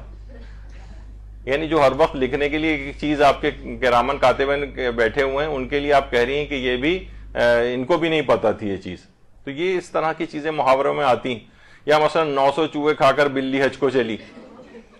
تو یہ کیا ہوتا ہے؟ یہ ان افراد کے لیے کہا جاتا ہے کہ جو کسی حد تک ان کا کردار اتنا اچھا نہیں تھا، لیکن اب وہ حج وج پہ جا رہے ہیں، انسان کو توبہ کی توفیق اس سے ہوتی ہے. اور تو ایسے افراد کی کیا تضحیق کے طور پر استعمال ہوتا ہے. وہ تو توبہ کر کے جا رہا ہے، اپنی تمام چیزوں کو ختم کرنے کے لیے وہاں پر جا رہا ہے، تو ان کے لیے اس طرح کا ایک جو ہے وہ ایجاد کیا گیا ایک محاورہ. یہ بھی قابل گرفت محاورہ ہے. عام طور پر اس طرح کے جو ہے یہ لوگ ان افراد کی تصدیق کرتے ہیں جو تائب ہو کر جو ہے جا رہے ہوتے ہیں اس لحاظ سے. یا مثلا نمازیں بخشوانے آئے تھے اور روزے گلے پڑ گئے، تو یہاں پہ بھی روزے کو گلے پڑ جانا ایک تکلیف دہ عمل کے طور پر جو ہے بتایا گیا ہے. تو واللہ عالم یہ کسی نے سوچ سمجھ کے بنائے یا کیا کیا ہے. تو بہرحال یہ اتنا اچھے جو ہے وہ شمار نہیں ہوتے، ان کو بہت اتنا رائج بھی نہیں ہونا چاہیے. یا اللہ جھوٹ نہ بلوائے، تو بھائی اللہ کب آپ سے جھوٹ بلواتا ہے؟ تو یہ بہت ساری میں نے اس وجہ سے مثالیں بیان کر دی ہیں. تو جس طرح صلوات سنانا چیز ہوتی ہے، تو یہ صلوات سنانا جو ہے یہ رائج ہو گیا ہے، یعنی برا بھلا کہنے کے معنوں میں. جبکہ یہ صلوات تو آپ کو پتہ ہے لفظی معنی بھی رحمت یا مغفرت کی دعا کے طور پر ہوتا ہے. تو یہ چیزیں معاشرے میں اس انداز سے رائج ہیں. اچھا، کچھ چیزیں درود میں ایسی ہیں، عام طور پر لوگ پانی کی بوتلوں پر درود پڑھ کر پھونک مارنا. تو اس کے لیے بھی آیت اللہ ناصر مکارم شیرازی سے پوچھا گیا کہ بہت سے لوگ اس انداز سے چیزیں کر رہے ہوتے ہیں، پانی کی بوتلوں پر مثلا درود پڑھ کر پھونکے مار رہے ہوتے ہیں، تو کیا یہ چیز ٹھیک ہے؟ تو انہوں نے جواب دیا جائز تو ہے بہرحال، لیکن یہ کسی جگہ اس طرح کا کوئی حکم دیا نہیں گیا شریعت میں کہ اس طرح سے کیا جائے. لیکن اگر کوئی کر بھی لے تو حرج نہیں. اور میرے پاس ایک مریض، شاید میں نے پہلے آپ میں سے کسی کو واقعہ سنایا تھا کہ آئے تھے جناب، وہ فالج ہو گیا تھا ان کے ابا کو. اب مسئلہ یہ تھا کہ فالج کا علاج کرنے والے ایک بابا ہیں جو کہ وہ ادھر پہاڑی علاقوں کے اندر جو کسی جگہ پہ بہت 5000 فٹ یا 10,000 فٹ کی بلندی پر کہیں ان کا وہ ہے، اور وہ خود بابا بھی اس قابل نہیں کہ وہ یہاں آ سکیں، اور یہ بھی مریض اس قابل نہیں ہے وہاں جا سکے، لیکن ان کو پھونک مارنی ہوتی. تو اس کا پھر حل یہ نکالا گیا کہ انہوں نے کہا کہ اچھا غبارے لے کر آؤ، اس میں پھونک انہوں نے بھری، اس کو بند کیا، اور پھر نیچے لا کر مریض کے منہ پہ وہ غبارے کی کھول کے ان کی پھونک چھوڑی گئی. تو بہرحال تو پانی کی بوتلوں پہ بھی اس طرح تو یہ پھونک مارنے کا اصل ویسے کوئی اس میں حرج نہیں ہے، لیکن یہ کہ لوگ بہرحال اتنا اس کے اوپر اعتقاد رکھتے ہیں کہ اتنا مشکل ایک چیز بھی جو ہے وہ کی جاتی ہے اس کے لیے، غبارے میں ہوا بھر کے لاتے ہیں وہاں سے. تو بہرحال انہوں نے آیت اللہ ناصر مکارم نے فرمایا کہ یہ کوئی کسی جگہ آیا نہیں ہے کہ اس طرح سے کیا جائے، لیکن اگر کوئی کر لے تو ظاہر ہے کوئی ایسا حرج بھی نہیں ہے. بعض اوقات یہ ہوتا ہے کسی خاص شکل اور تعداد کی دانوں کی تسبیح کے اوپر درود پڑھا جاتا ہے. مثلا جناب 1000 دانوں کی تسبیح اور 1,00,000 دانوں کی تسبیح، بلکہ ہمارے استاد محترم نے تو ایک دفعہ فرمایا تھا انہوں نے کسی جگہ 10,00,000 دانوں کی تسبیح بھی دیکھی تھی واللہ علم. تو بہرحال اس قسم کی تسبیحوں کی بھی کوئی ضرورت نہیں کہ اتنی بڑی تسبیح بنائیں جو 1,00,000 دانوں کی ہو یا 10,00,000 دانوں کی ہو. یہ کوئی اس طرح کی چیزیں نہیں ہیں. بس معاشرے کے اندر کچھ افراد پیروں فقیروں ٹائپ کے جو ہوتے ہیں وہ انہوں نے اس طرح کی چیزیں ایجاد کر رکھی ہیں درود کے سلسلے میں بھی. ان چیزوں کی کوئی اہمیت نہیں ہے، بلکہ شاید یہ ایسا کوئی فضول سا ہی ایک کام ہے. اچھا، اب یہ بھی چیز کہی جاتی ہے کہ محمد و آل محمد پر جو صلوات ہے پڑھنا، یہ جس وقت انسان پڑھتا ہے تو گناہ اس کے اس طرح سے جھڑتے ہیں جس طرح خزاں میں پتے جھڑتے ہیں، یعنی تمام اس کے گناہ اس انداز سے جھڑتے چلے جاتے ہیں. اور جیسے کہ ابھی آپ نے سنا روایت میں بھی آیت اللہ بہجت نے بھی جو پیش کی تھی کہ من صلی علیہ مرتن لم یبق من ذنوبہ ذرۃ، ایک ذرہ بھی گناہ کا باقی نہیں رہتا. فقط ایک دفعہ ایک درود بھی اگر جو اخلاص کے ساتھ اس انداز سے پڑھ دیا جائے تو ایک ذرہ برابر بھی گناہ اس کے نام اعمال میں باقی نہیں رہتا. یہ اس قدر ایک عظیم عبادت ہے.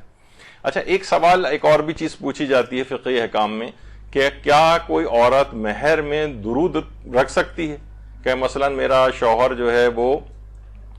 1000 دفعہ درود پڑھ کر جو ہے وہ مجھے ہدیہ کرے گا اور یہ مہر کے طور پر یہ چیز رکھے.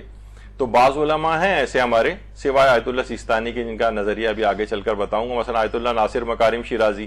ان سے بھی یہ سوال پوچھا گیا کہ کوئی عورت اس طرح سے رکھتی ہے کہ رکھ سکتی ہے اپنا مہر کے 1، 3 یا 15 دفعہ مثلاً درود جو ہے وہ پڑھا جائے گا تو بس وہ یعنی شادیاں آسانی سے ہو جائیں، مہر اتنے بڑے بڑے نہ رکھے جائیں، تو اس کا حل نکالا کہ ٹھیک ہے 15 دفعہ درود پڑھ دو. تو آیت اللہ ناصر مکارم شیرازی فرماتے ہیں کہ ایسا کیا تو جا سکتا ہے لیکن اتنی کم تعداد نہ ہو. انہوں نے پھر تعداد لکھ کم سے کم 200 یا اس سے زائد دفعہ ہو. تو یہ تو میں نے ایک پہلو بتایا کہ بہرحال فقہا کے اندر اس طرح کا ہے. اور اس سلسلے میں کچھ روایات بھی ہیں، مثلا حضرت آدم و حوا کے نکاح کا جو مہر رکھا گیا تھا، اس سلسلے میں بھی روایت آئی ہے کہ حضرت آدم جب داخل بہشت ہوئے تھے تو روایت میں ہے کہ حوروں کی ایک قطار نے ان کا استقبال کیا تھا، کہ لیکن حضرت آدم نے کوئی التفات ہی نہیں کیا حوروں پر. اور پھر حضرت حوا جب ان کی خلقت ہوئی تو حضرت حوا کو دیکھ کے حضرت آدم نے پوچھا، حضرت حوا جو ہماری اور آپ کی سب شخص کی جو ہے وہ ماں ہیں، ان سے جو ہے یہ ان سے کچھ دریافت کیا انہوں نے، تو وہ شرما گئیں اور انہوں نے حضرت آدم کو جواب نہیں دیا. تو اسی وقت جبریل امین نازل ہوئے اور کہا کہ آدم، حضرت حوا کو اللہ نے خلق کیا ہے، یہ آپ کی محرم اور ہمدم ہوں گی، لیکن ان سے تزویج کے لیے ضروری ہے کہ آپ حق مہر ادا کریں، حق مہر ادا کریں. تو حضرت آدم نے کہا حق مہر میں تو میرے پاس دینے کے لیے کچھ نہیں ہے. تو اس وقت پھر جبریل نے کہا کہ ان تصلی علی محمد و آل محمد 3 مرات، آپ 3 دفعہ درود بھیجیں محمد و آل محمد پہ، یہی آپ کا مہر ہے. اللہم صلی علی محمد و آل محمد.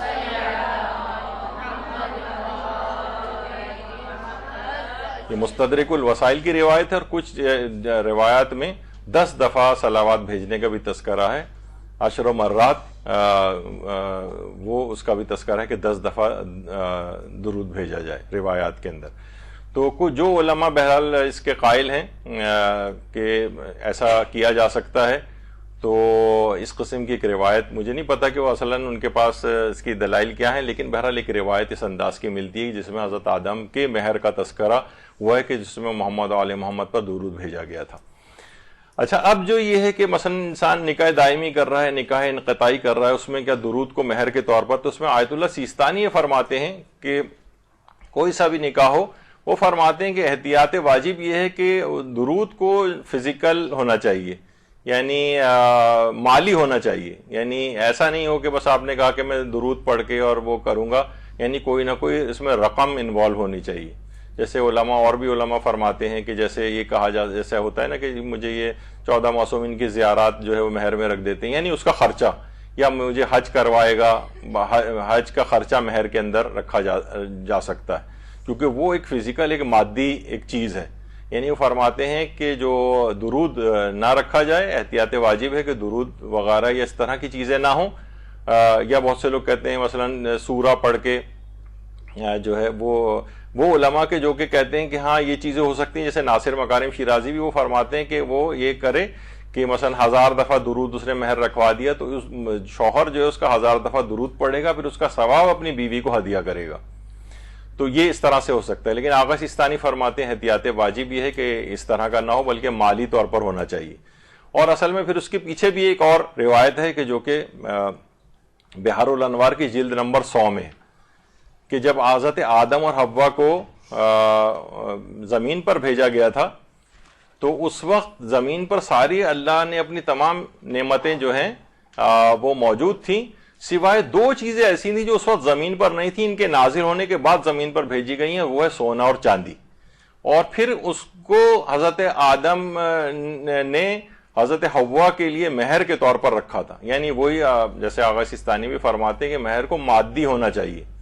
یعنی مادی مال ہو، چاہے سونا چاندی بھی رکھا جا سکتا ہے، رقم بھی رکھی جا سکتی ہے. تو بہرحال تو بحار الانوار کے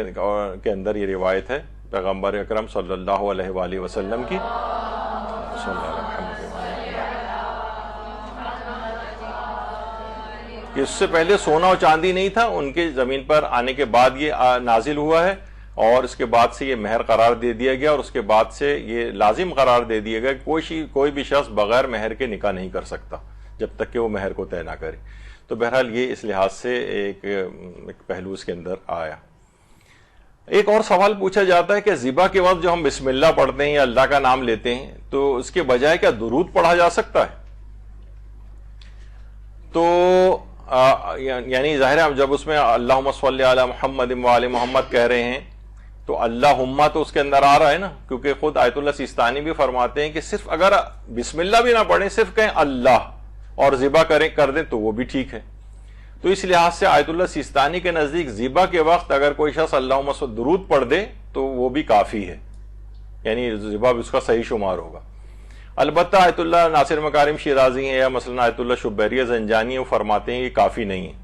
آیت اللہ ناصر مکارم تو یہ بھی فرماتے ہیں کہ جو پہلے کسی نے اس طرح سے ذبح کر دی ہوں وہ تو سب محکوم بالطہارہ ہوں گے، لیکن یہ کہ صحیح ہوگا سمجھے جائیں گے، لیکن آئندہ وہ احتیاط کرے اور آئندہ پراپر اللہ کا نام لے، یعنی درود پڑھنا کافی نہیں۔ اور آیت اللہ خامنئی فرماتے ہیں احتیاط واجب ہے کہ درود کو نہ پڑھا جائے ذبح کرتے وقت، بلکہ پراپر جو تسمیہ یا بسم اللہ ہے وہ پڑھی جائے، لیکن آغا سیستانی کے فتوے میں یہ بھی جائز ہے۔ اچھا، آغا بہجت کے متعلق جیسے بھی آپ نے اس سے پہلے سنا کہ یہ بہت زیادہ درود جو ہے بھیجنے والی شخصیت شمار ہوتی ہیں۔ ایک جملہ اور فرماتے تھے کہ عام طور پر لوگ آ کر پوچھتے ہیں کہ بھائی کوئی فلاں چیز کا کوئی عمل بتائیں، جب بتایا جاتا ہے کہ مثلا آپ درود پڑھیں تو وہ ذرا حیرانگی سے ہوتا ہے نا کہ یعنی یہی بتا دی جو ہمیں چیز پتہ تھی پہلے سے، کوئی بہت ایسا پیچیدہ سا عمل بتایا جائے تو لوگ سوچتے ہیں وہ یہ بہت زبردست یعنی کوئی عمل بتایا گیا ہے ہمیں، جبکہ اتنی بہترین چیز بتائی جا رہی ہے صلوات، تو اس کو لوگ جو ہے نا وہ فرماتے ہیں کہ صلوات کو چھوڑ کر دیگر عملیات کی تلاش کرنا ایسے ہی ہے جیسے آپ نا دریا موجود ہے اور آپ حوض اور تالاب سے جو ہے وہ استفادہ کر رہے ہیں۔ جیسے مشہور ہے نا کہ وہ جو کیا تھا وہ کہ وہ حج پہ گئے تھے اپنے والد کو لے کے، اور والد وہاں رش میں کہیں کھو گئے تو فون کر کے کہہ رہے تھے کہ ذرا داتا دربار میں دعا کروا دو، ابا کھو گئے، یعنی خانہ کعبہ میں موجود ہو، یہاں دعا کرو، تم داتا دربار میں دعا کروا رہے ہو۔ تو صلوات کو چھوڑ کر عملیات کی تلاش، کوئی اور عمل یعنی اتنا زبردست آپ کے پاس موجود ہے عمل، لیکن آپ کہہ رہے نہیں فلاں جناب کوئی اور عمل ہمیں جو ہے بتائیے ذرا پیچیدہ قسم کا، تو یہ ایسی چیز ہے۔ تو آغا بہجت فرماتے تھے کہ ایسے ہی جیسے آپ نا حوض اور تالاب وغیرہ تلاش کر رہے ہو جبکہ دریا موجود ہو۔ اچھا، اگر کسی کو قرآن پڑھنا نہیں آتا ہو، ان کے متعلق بھی آیت اللہ بہجت سے پوچھا گیا کہ بہت سے ہمارے بزرگ ایسے ہیں جنہیں قرآن پڑھنا نہیں آتا ہے، تو فرماتے تھے کہ اگر کسی کو قرآن پڑھنا نہیں آتا ہے تو وہ کم سے کم پھر یہ کرے کہ کثرت کے ساتھ صلوات پڑھا کرے۔ ویسے تو پہلی کوشش تو یہی ہونی چاہیے کہ اس کو قرآن پڑھنا آنا چاہیے۔ کتنی شرمندگی کی بات ہے کہ ایک آدمی بوڑھا ہو کے دنیا سے جا رہا ہے اور اسے قرآن پڑھنا نہیں آتا ہے، تو قرآن پڑھنا صحیح سیکھنا چاہیے۔ کتنے بزرگ میری نگاہ میں ایسے ہیں کہ جنہوں نے مرنے سے پہلے کافی عمر ہو جانے کے باوجود بھی قرآن پڑھنا سیکھا باقاعدہ عالم کے ذریعے، کسی مولانا سے۔ تو بہرحال کبھی بھی شرمانا نہیں چاہیے، کسی کو نہیں پڑھنا آئے تو اس کو قرآن پڑھنا سیکھنا چاہیے، لیکن بالفرض اگر نہیں آ رہا ہے اسے پڑھنا قرآن پڑھنا تو کم سے کم وہ کثرت کے ساتھ صلوات پڑھا کرے، آقا بہجت فرماتے تھے۔ اسی طریقے سے اگر کوئی شخص تلاوت قرآن میں دلچسپی کسی کی نہ جو ہے وہ پیدا نہ ہو رہی ہو، تو اس کے متعلق بھی جب ان سے پوچھا گیا کہ بہت سے جوان ایسے ہیں جو قرآن میں تلاوت قرآن میں دلچسپی پیدا نہیں ہوتی، حالانکہ اگر دلچسپی پیدا ہو جائے اور دلچسپی کے بعد وہ قرآن کی تلاوت کرنے لگے، امام فرماتے ہیں کہ اس حالت میں کہ وہ جوان اور با ایمان ہو تو قرآن اس کے خون اور گوشت کے ساتھ مخلوط ہو جاتا ہے۔ تو یہ نوجوانوں کو چاہیے خاص طور پر، کیونکہ بہترین امام خمینی بھی بڑی تاکید کرتے تھے جوانوں کو کہ بوڑھے ہونے کا انتظار مت کرو، یہ جتنی بھی عبادتوں کو انجام دینے کا واقعتاً صحیح وقت ہے جوانی کے عالم میں، جب تمہیں یعنی نہ تم صحیح سے سجدہ کرنے کی تم میں ہوگی، پھر کرسیوں پہ کرو گے، بیٹھے ہوئے کرو گے، لیٹے ہوئے حالت میں کرو گے، نمازیں تم ٹھیک سے نہیں پڑھ سکتے ہو، اپنی واجب نمازوں کا ایک مسئلہ اس کے اندر پیدا ہو جائے گا، یا ناقص نمازیں پڑھو گے، تو یہ صحیح ترین عمر ہے تمہارے لیے۔ یہ نہیں کہ عام طور پہ ہوتا ہے کہ جوان ہے ٹھیک ہے، جب بزرگ ہوں گے تو عبادت دیکھی جائے گی، اصل عبادت کا ٹائم جوانی کے دور میں ہے۔ بڑھاپے میں تو انسان معذور ہو جاتا ہے اور ان عبادات کے انجام دہی اس سے نہیں ہو پاتی۔ تو بہرحال وہ فرماتے تھے کہ قرآن کی اگر تلاوت میں اس کی دلچسپی نہیں ہو رہی ہے کسی کی تو وہ کثرت سے صلوات پڑھنا شروع کرے۔ کثرت سے صلوات پڑھنے سے کیا ہوگا؟ کیونکہ قرآن اور اہل بیت کا چولی دامن کا ساتھ ہے۔ پیغمبر نے فرمایا دو برابر وزن کی چیزیں چھوڑ کر جا رہا ہوں، یہ کوئی بھی ایک دوسرے کے بغیر نہیں رہ پاتے، یعنی اگر وہ شخص کثرت سے صلوات پڑھنا شروع کرے گا تو اہل بیت سے ارتباط پیدا ہوگا تو قرآن خود بخود کھنچ کے اس کی طرف آ جائے گا اور وہ تلاوت قرآن بھی کرنے لگے گا۔ تو اگر کوئی شخص رغبت نہیں رکھتا ہے تلاوت قرآن میں، عام طور پر بچوں جوانوں میں دیکھا جاتا ہے، تو ان کو کہا جائے کہ روزانہ کم سے کم تم ایک تسبیح ضرور کم سے کم صلوات کی پڑھو، تو خود بخود اس کی رغبت قرآن کی طرف ہونے لگے گی. جب بھی امام کو نہیں آتا ان کی اس میں زیارت میں السلام علیکہ یا شریک القرآن، قرآن کے شریک، یعنی یہ شراکت پیدا ہو جاتی ہے. قرآن اور اہل بیت کا چولی دامن کا ساتھ ہے، ایک دوسرے کے بغیر رہ نہیں پاتا ہے، تو دوسرا کھنچ کر خود بخود اس کے پاس آ جائے گا. تو بہرحال قرآن کے اندر جو نورانیت ہے، یہ سب چیزیں، یہ اگر رغبت نہیں پیدا ہو رہی، کثرت سے صلوات بھیجیں تو یہ زبردست اس کے اندر رغبت بھی پیدا ہونے لگی اور قرآن کی جو نورانیت ہے وہ بھی اس کے اندر آئے گی. آغا بہجت سے یہ بھی پوچھا گیا کہ سگریٹ، اور ایک جوان آیا کہنے لگا میں سگریٹ اور نشہ آور چیزوں کے استعمال کا عادی ہوں، میں اس کو چھٹکارا کے لیے کیا کروں، مجھے شک اور وسواس بھی بہت ہوتے ہیں. تو اس کے متعلق بھی انہوں نے کہا کہ یہ سگریٹ اور نشہ آور جو بھی چیزیں ہیں، کسی کو پان کی عادت ہے، کسی کو کسی طرح کی عادت ہے، تو وہ فرماتے ہیں کہ تم کثرت کے ساتھ درود پڑھنا شروع کرو. اور فرماتے تھے کہ اس کے اندر درود کے اندر صلاحیت اس بات کی، اس میں ایسے اثرات ہیں کہ عشق اہل بیت پیدا کرتا ہے، اور جب یہ عشق آ جاتا ہے تو یہ تمام تلذذ مادیات، جو یہ مادی لذتیں ہی تو ہیں، سگریٹ، پان اور یہ ان چیزوں نشوں کے عادی ہونا، یہ خود بخود تمہارے جو ہے اندر سے یہ چیزیں، مادی چیزیں نکل جائیں گی، ان کی تلذذ نکل جائے گا، کیونکہ عشق اہل بیت پیدا ہوتا ہے کثرت صلوات سے، جو خود بخود اس بات کا سبب بنتا ہے کہ آپ کے اندر سے مادی لذتیں نکل جائیں. تو یہ صلوات کے اندر بڑی خصوصیت ہے. آیت اللہ کیونکہ میں نے کہا تھا نا کہ آیت اللہ بہجت نے صلوات کے متعلق کافی باتیں ارشاد فرمائی ہیں. ان سے پوچھا گیا کہ تفریج امور معنویہ اور مادیہ، یعنی جو مشکلات ہوتی ہیں مادی امور میں، ہمارے ہم عام ڈے ٹو ڈے لائف کے اندر، معنوی جو زندگی ہے اس کے اندر ہم اطاعت میں آگے نہیں بڑھتے، گناہ ہم سے ہو جاتے ہیں، اس میں کون سا ایسا عمل انجام دیں کہ جو کہ ہمیں بہت زیادہ فائدہ پہنچانے والا ہو کہ ہم بہت جلدی ان مادی مشکلات اور معنوی مشکلات سے نکل جائیں. تو انہوں نے فرمایا کہ اعتقاد کامل کے ساتھ، کثرت کے ساتھ محمد و آل محمد پر صلوات بھیجا کرو. اللہم صلی علی محمد و آل محمد.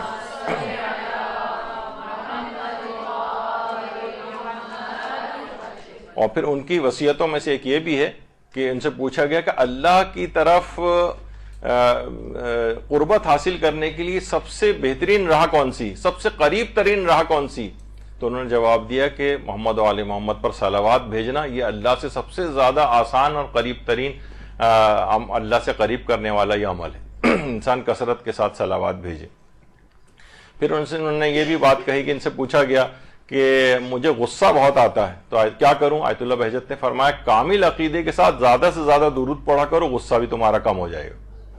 تو یعنی آپ نے دیکھا ہر چیز کے اندر درود کے ایسے ایسے فضائل اور چیزیں، ہماری ڈے ٹو ڈے جو لائف ہے اس کے اندر کتنی بھی ہماری مشکلات، پریشانیاں، ہماری عادتیں، ہمارے برے اعمال اور افکار، ان سب کا دفعہ درود کے ذریعے ممکن ہے. اور فرماتے تھے کہ مختصر ترین دعا جو کہ تاثیرات کبیرہ رکھتی ہے، بہت بڑی تاثیر رکھتی ہے، وہ ہے محمد و آل محمد پر صلوات بھیجنا. کہ اللہم صلی علی محمد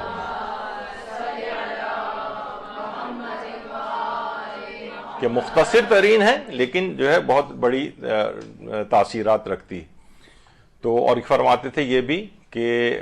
خواہ ایک دفعہ ہی کیوں نہ صحیح، میتوں کے لیے، مرحومین کے لیے ایک صرف صلوات بھی اگر پڑھ کر ان کو ہدیہ کر دی جائے تو نامعلوم کس قدر یہ معنویت رکھتی ہے، اللہ ہی بہتر جانتا ہے کہ اس کو وہ صرف ایک صلوات کیا فائدہ پہنچائے گی مرحوم کو، ان کے لیے الگ. اسی طریقے سے مثلا آیت اللہ بہجت فرماتے تھے ایک مداح جو کہ درود یعنی محمد و آل محمد کے جو کلام وغیرہ پڑھتے ہیں، وہ خوشحال شخص تھا، امام کی خدمت، امام زمانہ کی خدمت میں پہنچا تو امام زمانہ نے اس سے فرمایا کہ محمد و آل محمد پر صلوات کے بعد وَعَجِّلْ فَرَجَهُمْ کہا کرو. آیت اللہ بہجت نے فرمائی یہ بات کہ اس طرح سے، یعنی خدایا امام کے ظہور میں جلدی فرما، لیکن وہ فرماتے ہیں کہ اس میں سنجیدگی کے آثار ہونا چاہیے. یعنی ایسا نہ ہو کہ بس وَعَجِّلْ فَرَجَهُمْ ایسی زبانی طور پر ہم نے ایک جملہ رٹ لیا ہے، بس اس کو پڑھے چلے جا رہے ہیں، نہیں، سوچ سمجھ کے اور اس کے آثار بھی ہونے چاہیے اس کے اندر. تو بہت سی روایات میں یہ بھی ہے کہ جو موسم کے جو پھول ہوتے ہیں ان کو سونگتے وقت، اور اس میں روایات میں تو پھول کا تذکرہ آیا ہے کہ عام طور پر اگر کبھی بھی آپ کوئی پھول سونگیں تو پھول کو سونگتے وقت چھٹے امام فرماتے ہیں کہ اگر کوئی شخص پھول کو سونگے اور آنکھوں سے اسے چاہیے کہ اسے آنکھوں سے لگائے اور محمد و آل محمد پر درود بھیجے اور ابھی وہ پھول کو زمین پر رکھے گا نہیں کہ اللہ اس کے تمام گناہوں کو بخش دے گا.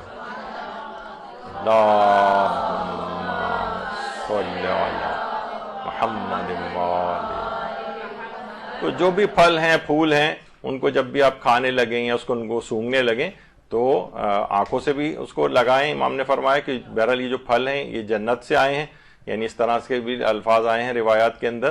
اور یا یہ ان کی شبیہ ہیں. بہرحال تو ابھی وہ زمین پہ رکھ بھی نہیں پائے گا اس پھول کو کہ اللہ اس کے تمام گناہوں کو بخش دے گا اگر اس نے صلوات پڑھی پھول کو سونگتے وقت. اچھا, کچھ چیزیں دیکھیے ایسی ہیں کہ ایک تو ہے, ہم نے اس سے پہلے بھی کہا تھا کہ انسانوں کے اوپر بھی درود پڑھا جاتا ہے. جیسے حضرت امیر فرماتے ہیں جب بندہ سبحان اللہ کہتا ہے تو اس پر ہر فرشتہ درود بھیجتا ہے. تو فرشتے جب کسی انسان کے لیے درود بھیج رہے ہیں تو اس کے معنی ہوتے ہیں کہ اس انسان کے لیے طلب مغفرت کی دعا کر رہے ہوتے ہیں. اچھا, اسی طریقے سے مثلا کہا جاتا ہے کہ امام حسن عسکری علیہ السلام نے فرمایا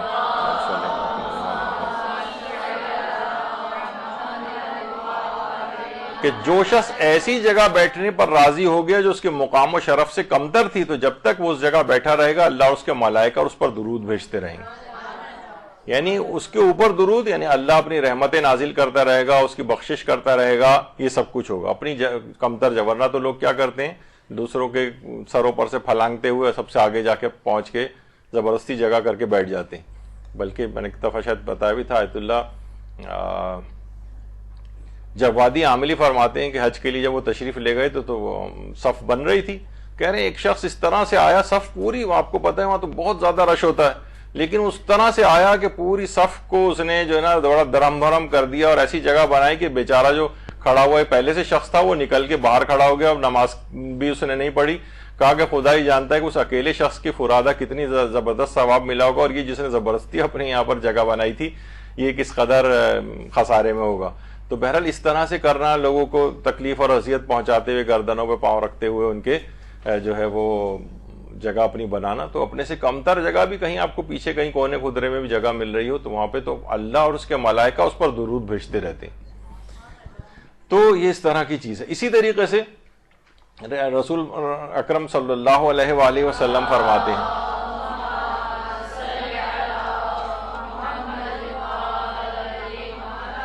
کہ جو مجھ پر اور میری آل پر درود بھیجے گا, میرے حق کی تعظیم کرے گا, اللہ ایک فرشتہ خلق کرے گا اس کا ایک بازو مشرق میں دوسرا مغرب میں ہوگا, اس کے دونوں پاؤں زمین کے اندر ہوں گے, اس کی گردن عرش کے نیچے ہوگی. اللہ اس سے کہے گا تو میرے اس بندے پر درود بھیج جیسا کہ اس نے میرے نبی پر درود بھیجا ہے, پس وہ قیامت تک اس پر درود بھیجتا رہے گا.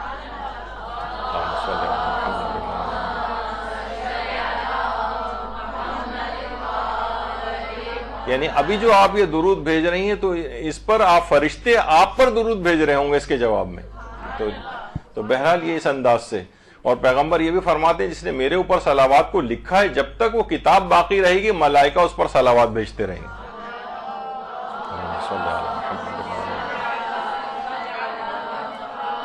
اور یہاں تک یہ بات بھی آتی ہے کہ آپ نے, میں نے اس سے پہلے بھی ذکر کیا تھا, سعاد لکھ دینا, فقط سلام لکھ دینا, سعاد لام عین میم.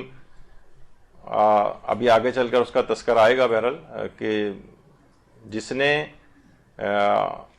تدریب الراوی جو کتاب ہے علماء اہل سنت میں علامہ جلال الدین سیوطی کی, اس کی شرح علامہ نووی نے لکھی ہے,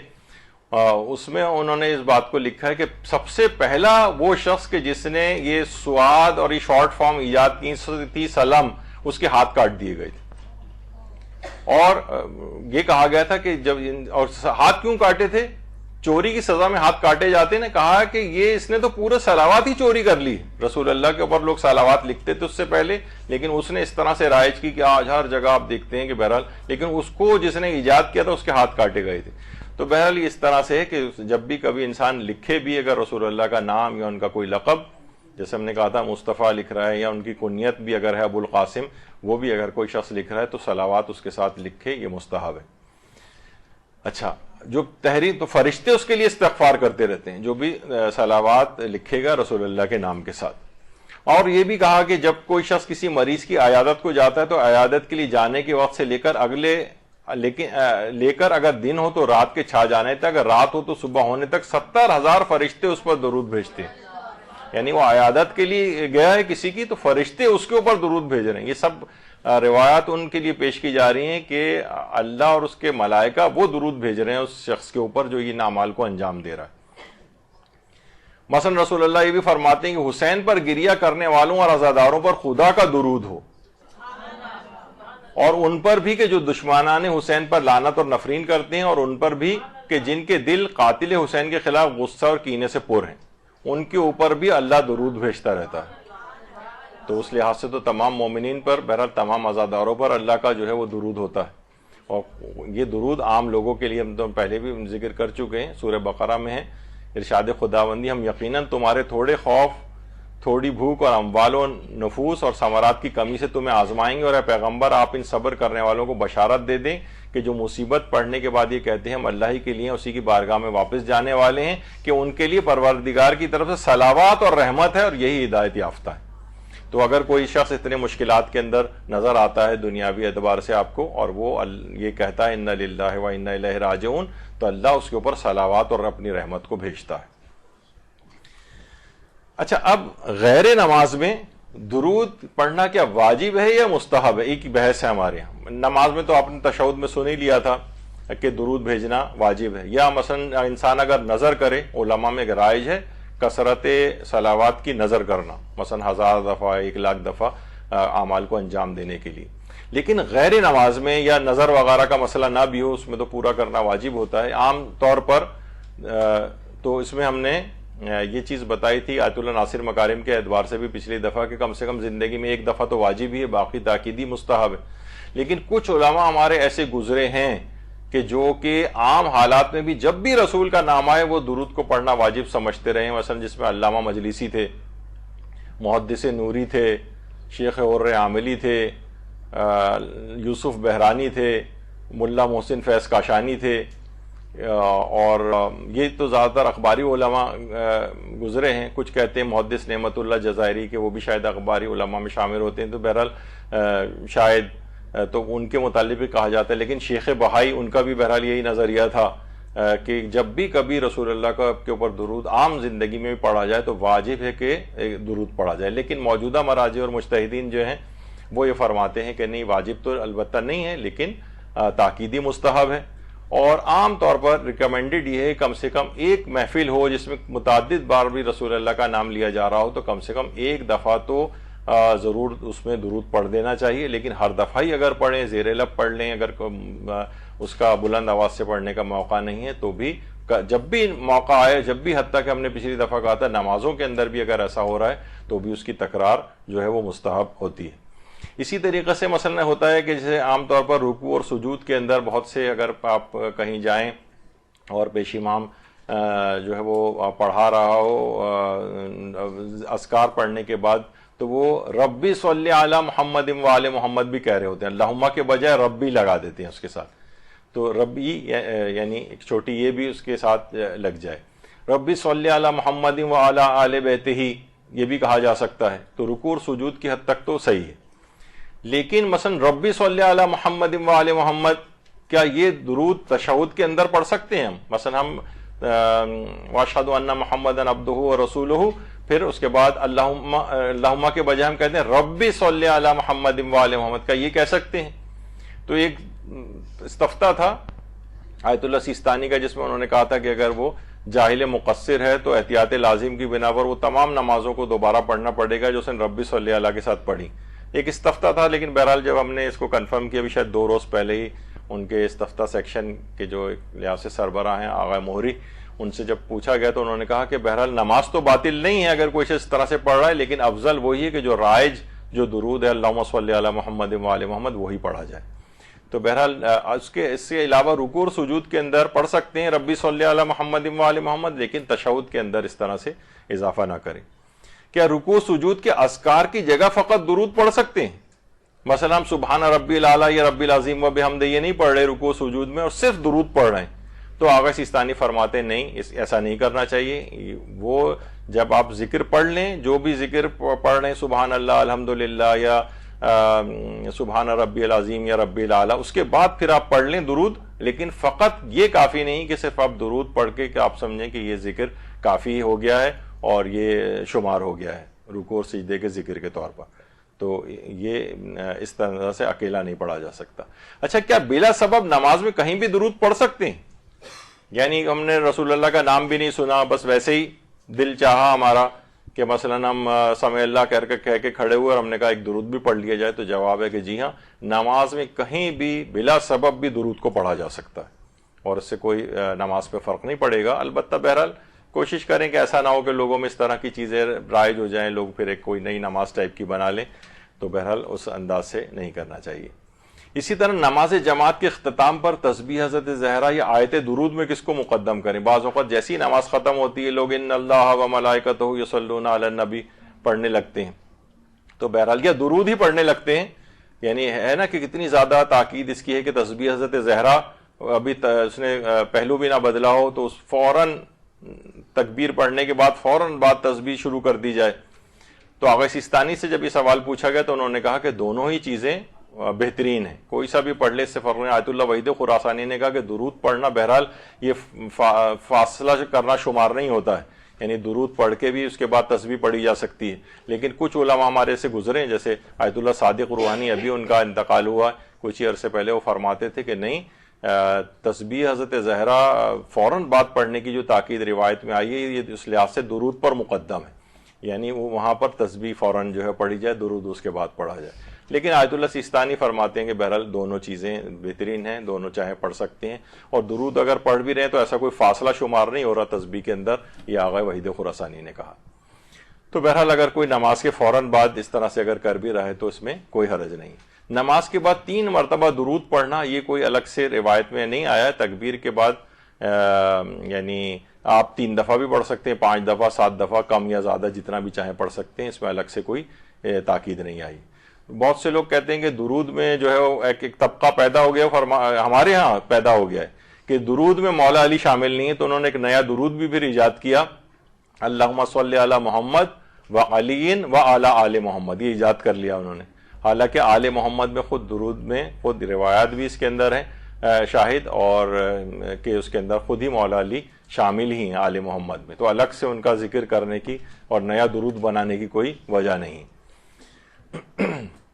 سجدے سہو کے اندر کیا درود پڑھ سکتے ہیں؟ کیونکہ سجدے سہو کی ایک دعا عام طور پر پڑھی جاتی ہے، بسم اللہ و باللہ اور السلام علیکہ ایھا النبی و رحمۃ اللہ وبرکاتہ. اب کچھ علماء کا یہ نظریہ ہے کہ بسم اللہ و باللہ اللہم صلی علی محمد و آل محمد بھی پڑھ دیا جائے تو یہ ٹھیک شمار ہو جاتا ہے. آغا خوئی، آغا امام خمینی، یہ سب یہی فرماتے ہیں. البتہ آیت اللہ خامنہ فرماتے ہیں کہ بسم اللہ و باللہ کے بعد پہلا سلام سجدہ سہو میں پڑھا جائے. لیکن آغا سیستانی فرماتے ہیں کہ سجدہ سہو میں صرف سجدے میں سر کو رکھ دینا کافی ہے. اگر کوئی دعا پڑھیں گے زیادہ بہتر تو وہی ہے بسم اللہ و باللہ السلام علیکہ ایھا النبی والی. لیکن اس کے بعد اگر آپ چاہیں تو درود بھی اس کے اندر پڑھ سکتے ہیں سجدہ سہو کے اندر. لیکن اصلاً کوئی دعا پڑھنا واجب ہی نہیں ہے، احتیاط مستحب ہے کہ کوئی یہ دعا پڑھی جائے، مثلا یہ پہلا سلام والی بسم اللہ و باللہ کے ساتھ. لیکن سجدہ سہو میں درود بھی پڑھا جا سکتا ہے آغا سیستانی کے فتوے میں. کتنا درود پڑھا جائے جو کثرت میں شمار ہو جائے؟ تو دیکھیے عام طور پر یہ جو خیر کثیر شمار ہوتا ہے نا، کثیر ذکر خدا کہا جاتا ہے. اگر کوئی شخص تسبیح حضرت زہرا پڑھے جو کہ 100 کی تعداد میں، تو بہرحال اگر 100 مرتبہ کم سے کم درود پڑھ لیا جائے تو یہ بھی کثرت میں شمار ہو جائے گا کہ گویا آپ نے کثیر تعداد میں درود پڑھا ہے. تو کم سے کم 100 کا ایک عدد وہ پورا کر لیا جائے. 1000 مرتبہ صلوات پڑھنے کا ایک بڑا ایک عظیم فائدہ پیغمبر اکرم صلی اللہ علیہ وآلہ وسلم نے بتایا کہ جو شخص بھی 1000 مرتبہ درود پڑھے گا اللہ اس کو دنیا اور آخرت میں ثابت قدم رکھے گا. یعنی دنیا میں کے امور میں بھی ثابت قدم ہوگا، وہ آخرت کے امور میں بھی ثابت قدم ہوگا. اور جب وہ قیامت کے روز آئے گا تو پورے صراط پہ اس قدر نور ہوگا جس کی روشنی 500 سال کی مسافت سے نظر آئے گی، 500 سال کی مسافت سے. اور اس کے اوپر سے سوال و جواب کی سختی جو ہے وہ دور ہو جائے گی اور عذاب جہنم کو اس پر حرام کر دیا جائے گا. جو روزانہ 1000 مرتبہ صلوات پڑھے گا، اتنا زبردست فائدہ پیغمبر اکرم نے اس کو بتایا ہے. تو اس کو کوشش کر کے ڈیوائڈ کر کے اپنی زندگی میں کہ کس طرح سے اب اگر آپ پڑھنا شروع کریں گے تو خود حیران ہوگی کہ منٹوں کا جو ہے کام ہو جاتا ہے یہ اس طرح سے پڑھنا. اچھا، کیا درود کو فقط حاجات کے وقت پڑھنا چاہیے؟ تو یہ بھی روایت میں آیا ہے، پیغمبر نے فرمایا کہ مجھ کو پانی کے اس کاسے کی طرح جو سواری کے پیچھے رکھ دیا جاتا ہے، جب ضرورت ہو تو نکال کے استعمال کر لیا جائے پھر چھوڑ دیا جاتا ہے، اسے اس طرح سے نہ رکھو. یعنی چاہے ہمیں کوئی حاجت ہو یا نہ ہو، پیغمبر کے اوپر کثرت سے صلوات بھیجتے رہیں. یہ نہیں کہ جب ضرورت پیش آئی تو اس وقت ہم کرنے لگیں، ویسے ہم اس کی طرف سے ایک بے التفاتی کا جو ہے وہ مظاہرہ کریں. اور درود پڑھتے وقت کوشش کریں کہ عمل آپ کا درود کے مخالف نہ ہو. آیت اللہ جواد ملکی تبریزی یہ فرماتے تھے کہ یہ اس طرح سے نہیں ہونا چاہیے کہ یعنی زبان سے تو آپ ان کے لیے دعائیں بھیج رہے ہوں، اللہ سے دعائیں کر رہے ہوں ان پر رحمتیں نازل کر، اور جو ہے مخلوق خدا کو یا ان کے ماننے والوں کو آپ نقصان پہنچا رہے ہوں، ان کی غیبتیں کر رہے ہوں، ان کو تکلیفیں دے رہے ہوں. مثلا ساس ہے وہ بہو کو پریشان کر رہی ہے، بہو ساس کو پریشان کر رہی ہے، نند بھاوج کو کر رہی ہے، بھاوج نند کو کر رہی ہے، مرد جو ہے دوسرے لوگوں کو پریشان کر رہے ہیں مومنین کو. وہ فرماتے ہیں یہ تو اس کے روح کے خلاف ہے. یعنی ایسے ہی اس کی مثال ہے، مثلا کوئی شخص آپ کو یا کسی کو بہت دعائیں دے رہا ہو لیکن اس کی اولاد کو اذیتیں پہنچا رہا ہو، تو وہ کہے گا بھائی ایسی اس کا کوئی فائدہ نہیں ہے، یا آپ میرے لیے دعائیں کر رہے ہو، میرے لوگوں کو آپ نقصان پہنچا رہے ہو. تو فرماتے تھے آیت اللہ جواد ملکی تبریزی کہ عمل آپ کا اس کے خلاف نہیں ہونا چاہیے، کہ آپ جو ہیں صلوات کے برخلاف آپ کا عمل جا رہا ہو. اور اب یہ آپ نے سن ہی لیا کہ تحریر میں درود اگر نہ بھیجا جائے تو التدریب الراوی جو علامہ جلال الدین سیوطی کی ہے، جس کی شرح تقریباً نووی جو علامہ نووی کی لکھی ہوئی ہے، اس کے اندر تھا کہ اس کے ہاتھ جو ہے کاٹ دیے گئے تھے. اب بس آخر میں بس صرف اتنا ہم یہ دعا جو ہے بہار الانوار میں حضرت فاطمہ الزہرا سلام اللہ علیہا سے اس دعا پہ ہم اس کا اپنے درس کا آج کا اختتام کر رہے ہیں کہ پروردگار حضرت زہرا فرماتی ہیں ان سے منسوب ہے کہ خدایا جیسے تو نے ہمیں صلوات بھیجنے کا حکم دیا ہے ویسے ہی محمد و آل محمد پر صلوات بھیج. خدایا جیسے ہمارے لیے سزاوار ہے کہ ہم صلوات بھیجیں، تو بھی محمد و آل محمد پر صلوات بھیج. خدایا تو نے جو صلوات بھیجی اس کے ہر حرف کے عوض محمد و آل محمد پر صلوات بھیج. خدا جنہوں نے صلوات بھیجی اور جنہوں نے صلوات نہیں بھیجی ان سب کی تعداد کے برابر محمد و آل محمد پر صلوات بھیج. خدایا صلوات بھیجنے والے اور نہ بھیجنے والے کے ہر بال، ہر لفظ، ہر لہجہ، ہر سانس، ہر صفت، ہر جنبش کے برابر ان پر صلوات بھیج، اور ان کے ہر گھنٹے، ہر منٹ، ہر سیکنڈ، ہر جنبش، ہر حقیقت و صفات اور روز و مہینہ و سال ان کے بال اور کھال ان کے ذرہ برابر جو عمل کر چکے ہوں یا آئندہ کبھی انجام دیں گے، یا وہ عمل جو ان تک پہنچا ہو یا جس کے بارے میں انہوں نے گمان کیا ہو کہ یعنی وہ عمل کریں گے بعد میں قیامت تک کے لیے، اور اس سے کہیں زیادہ محمد و آل محمد پر صلوات بھیج ہے سب سے زیادہ رحم کرنے والے.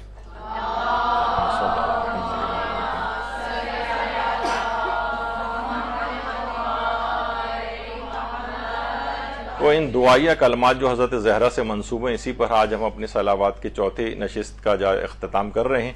اس کے بعد بھی مطالب تو اتنے زیادہ ہیں، ظاہر ہے پچھلی دفعہ بھی جب میں اتر کے نیچے گیا تو ایک عالم نیچے بیٹھے ہوئے تھے، تو عالم بعمل وہ ازراہ تفنن کہنے لگے کہ کب آخر یہ درود کے درس آپ کے ختم ہوں گے. تو میں نے کہا کہ اللہ اور ملائکہ تو نہ جانے کب سے درود بھیج رہے ہیں محمد و آل محمد پر، ہمارے 3-4 میں ہی آپ چاہتے ہیں کہ ختم ہو جائیں. تو بہرحال یہ ہے کہ یہ گفتگو بہرحال کہیں نہ کہیں تو سلسلہ روکنا تھا، ورنہ ان کے فضائل تو اس قدر زیادہ ہیں کہ زمین و آسمان جو ہے میں اور سمندر بھی اگر سیاہی بن جائیں اور جن و ملائکہ لکھنے پر قیامت تک کے لیے ہوں تب بھی ان کے فضائل کو نہیں لکھ سکتے. تو بہرحال تو کیسے ہم درود کے فضائل کو اتنی جلدی مکمل کر سکتے ہیں. تو بہرحال یہاں پر اس دعا کے ساتھ کہ پروردگارہ ان درود کی برکت سے ہماری زندگیوں کے اندر کوئی انقلاب آ جائے تو اور تو راضی اور خوشنود ہم سے ہو جائے، اور ہمارے ان تمام اعمال کو اور ہماری جو بھی کوششیں اس سلسلے میں ہم آپ سب کی ہو رہی ہیں ان کو پروردگار اپنی بارگاہ میں قبول و مقبول فرمائے. درود بھیجیے محمد علیہ.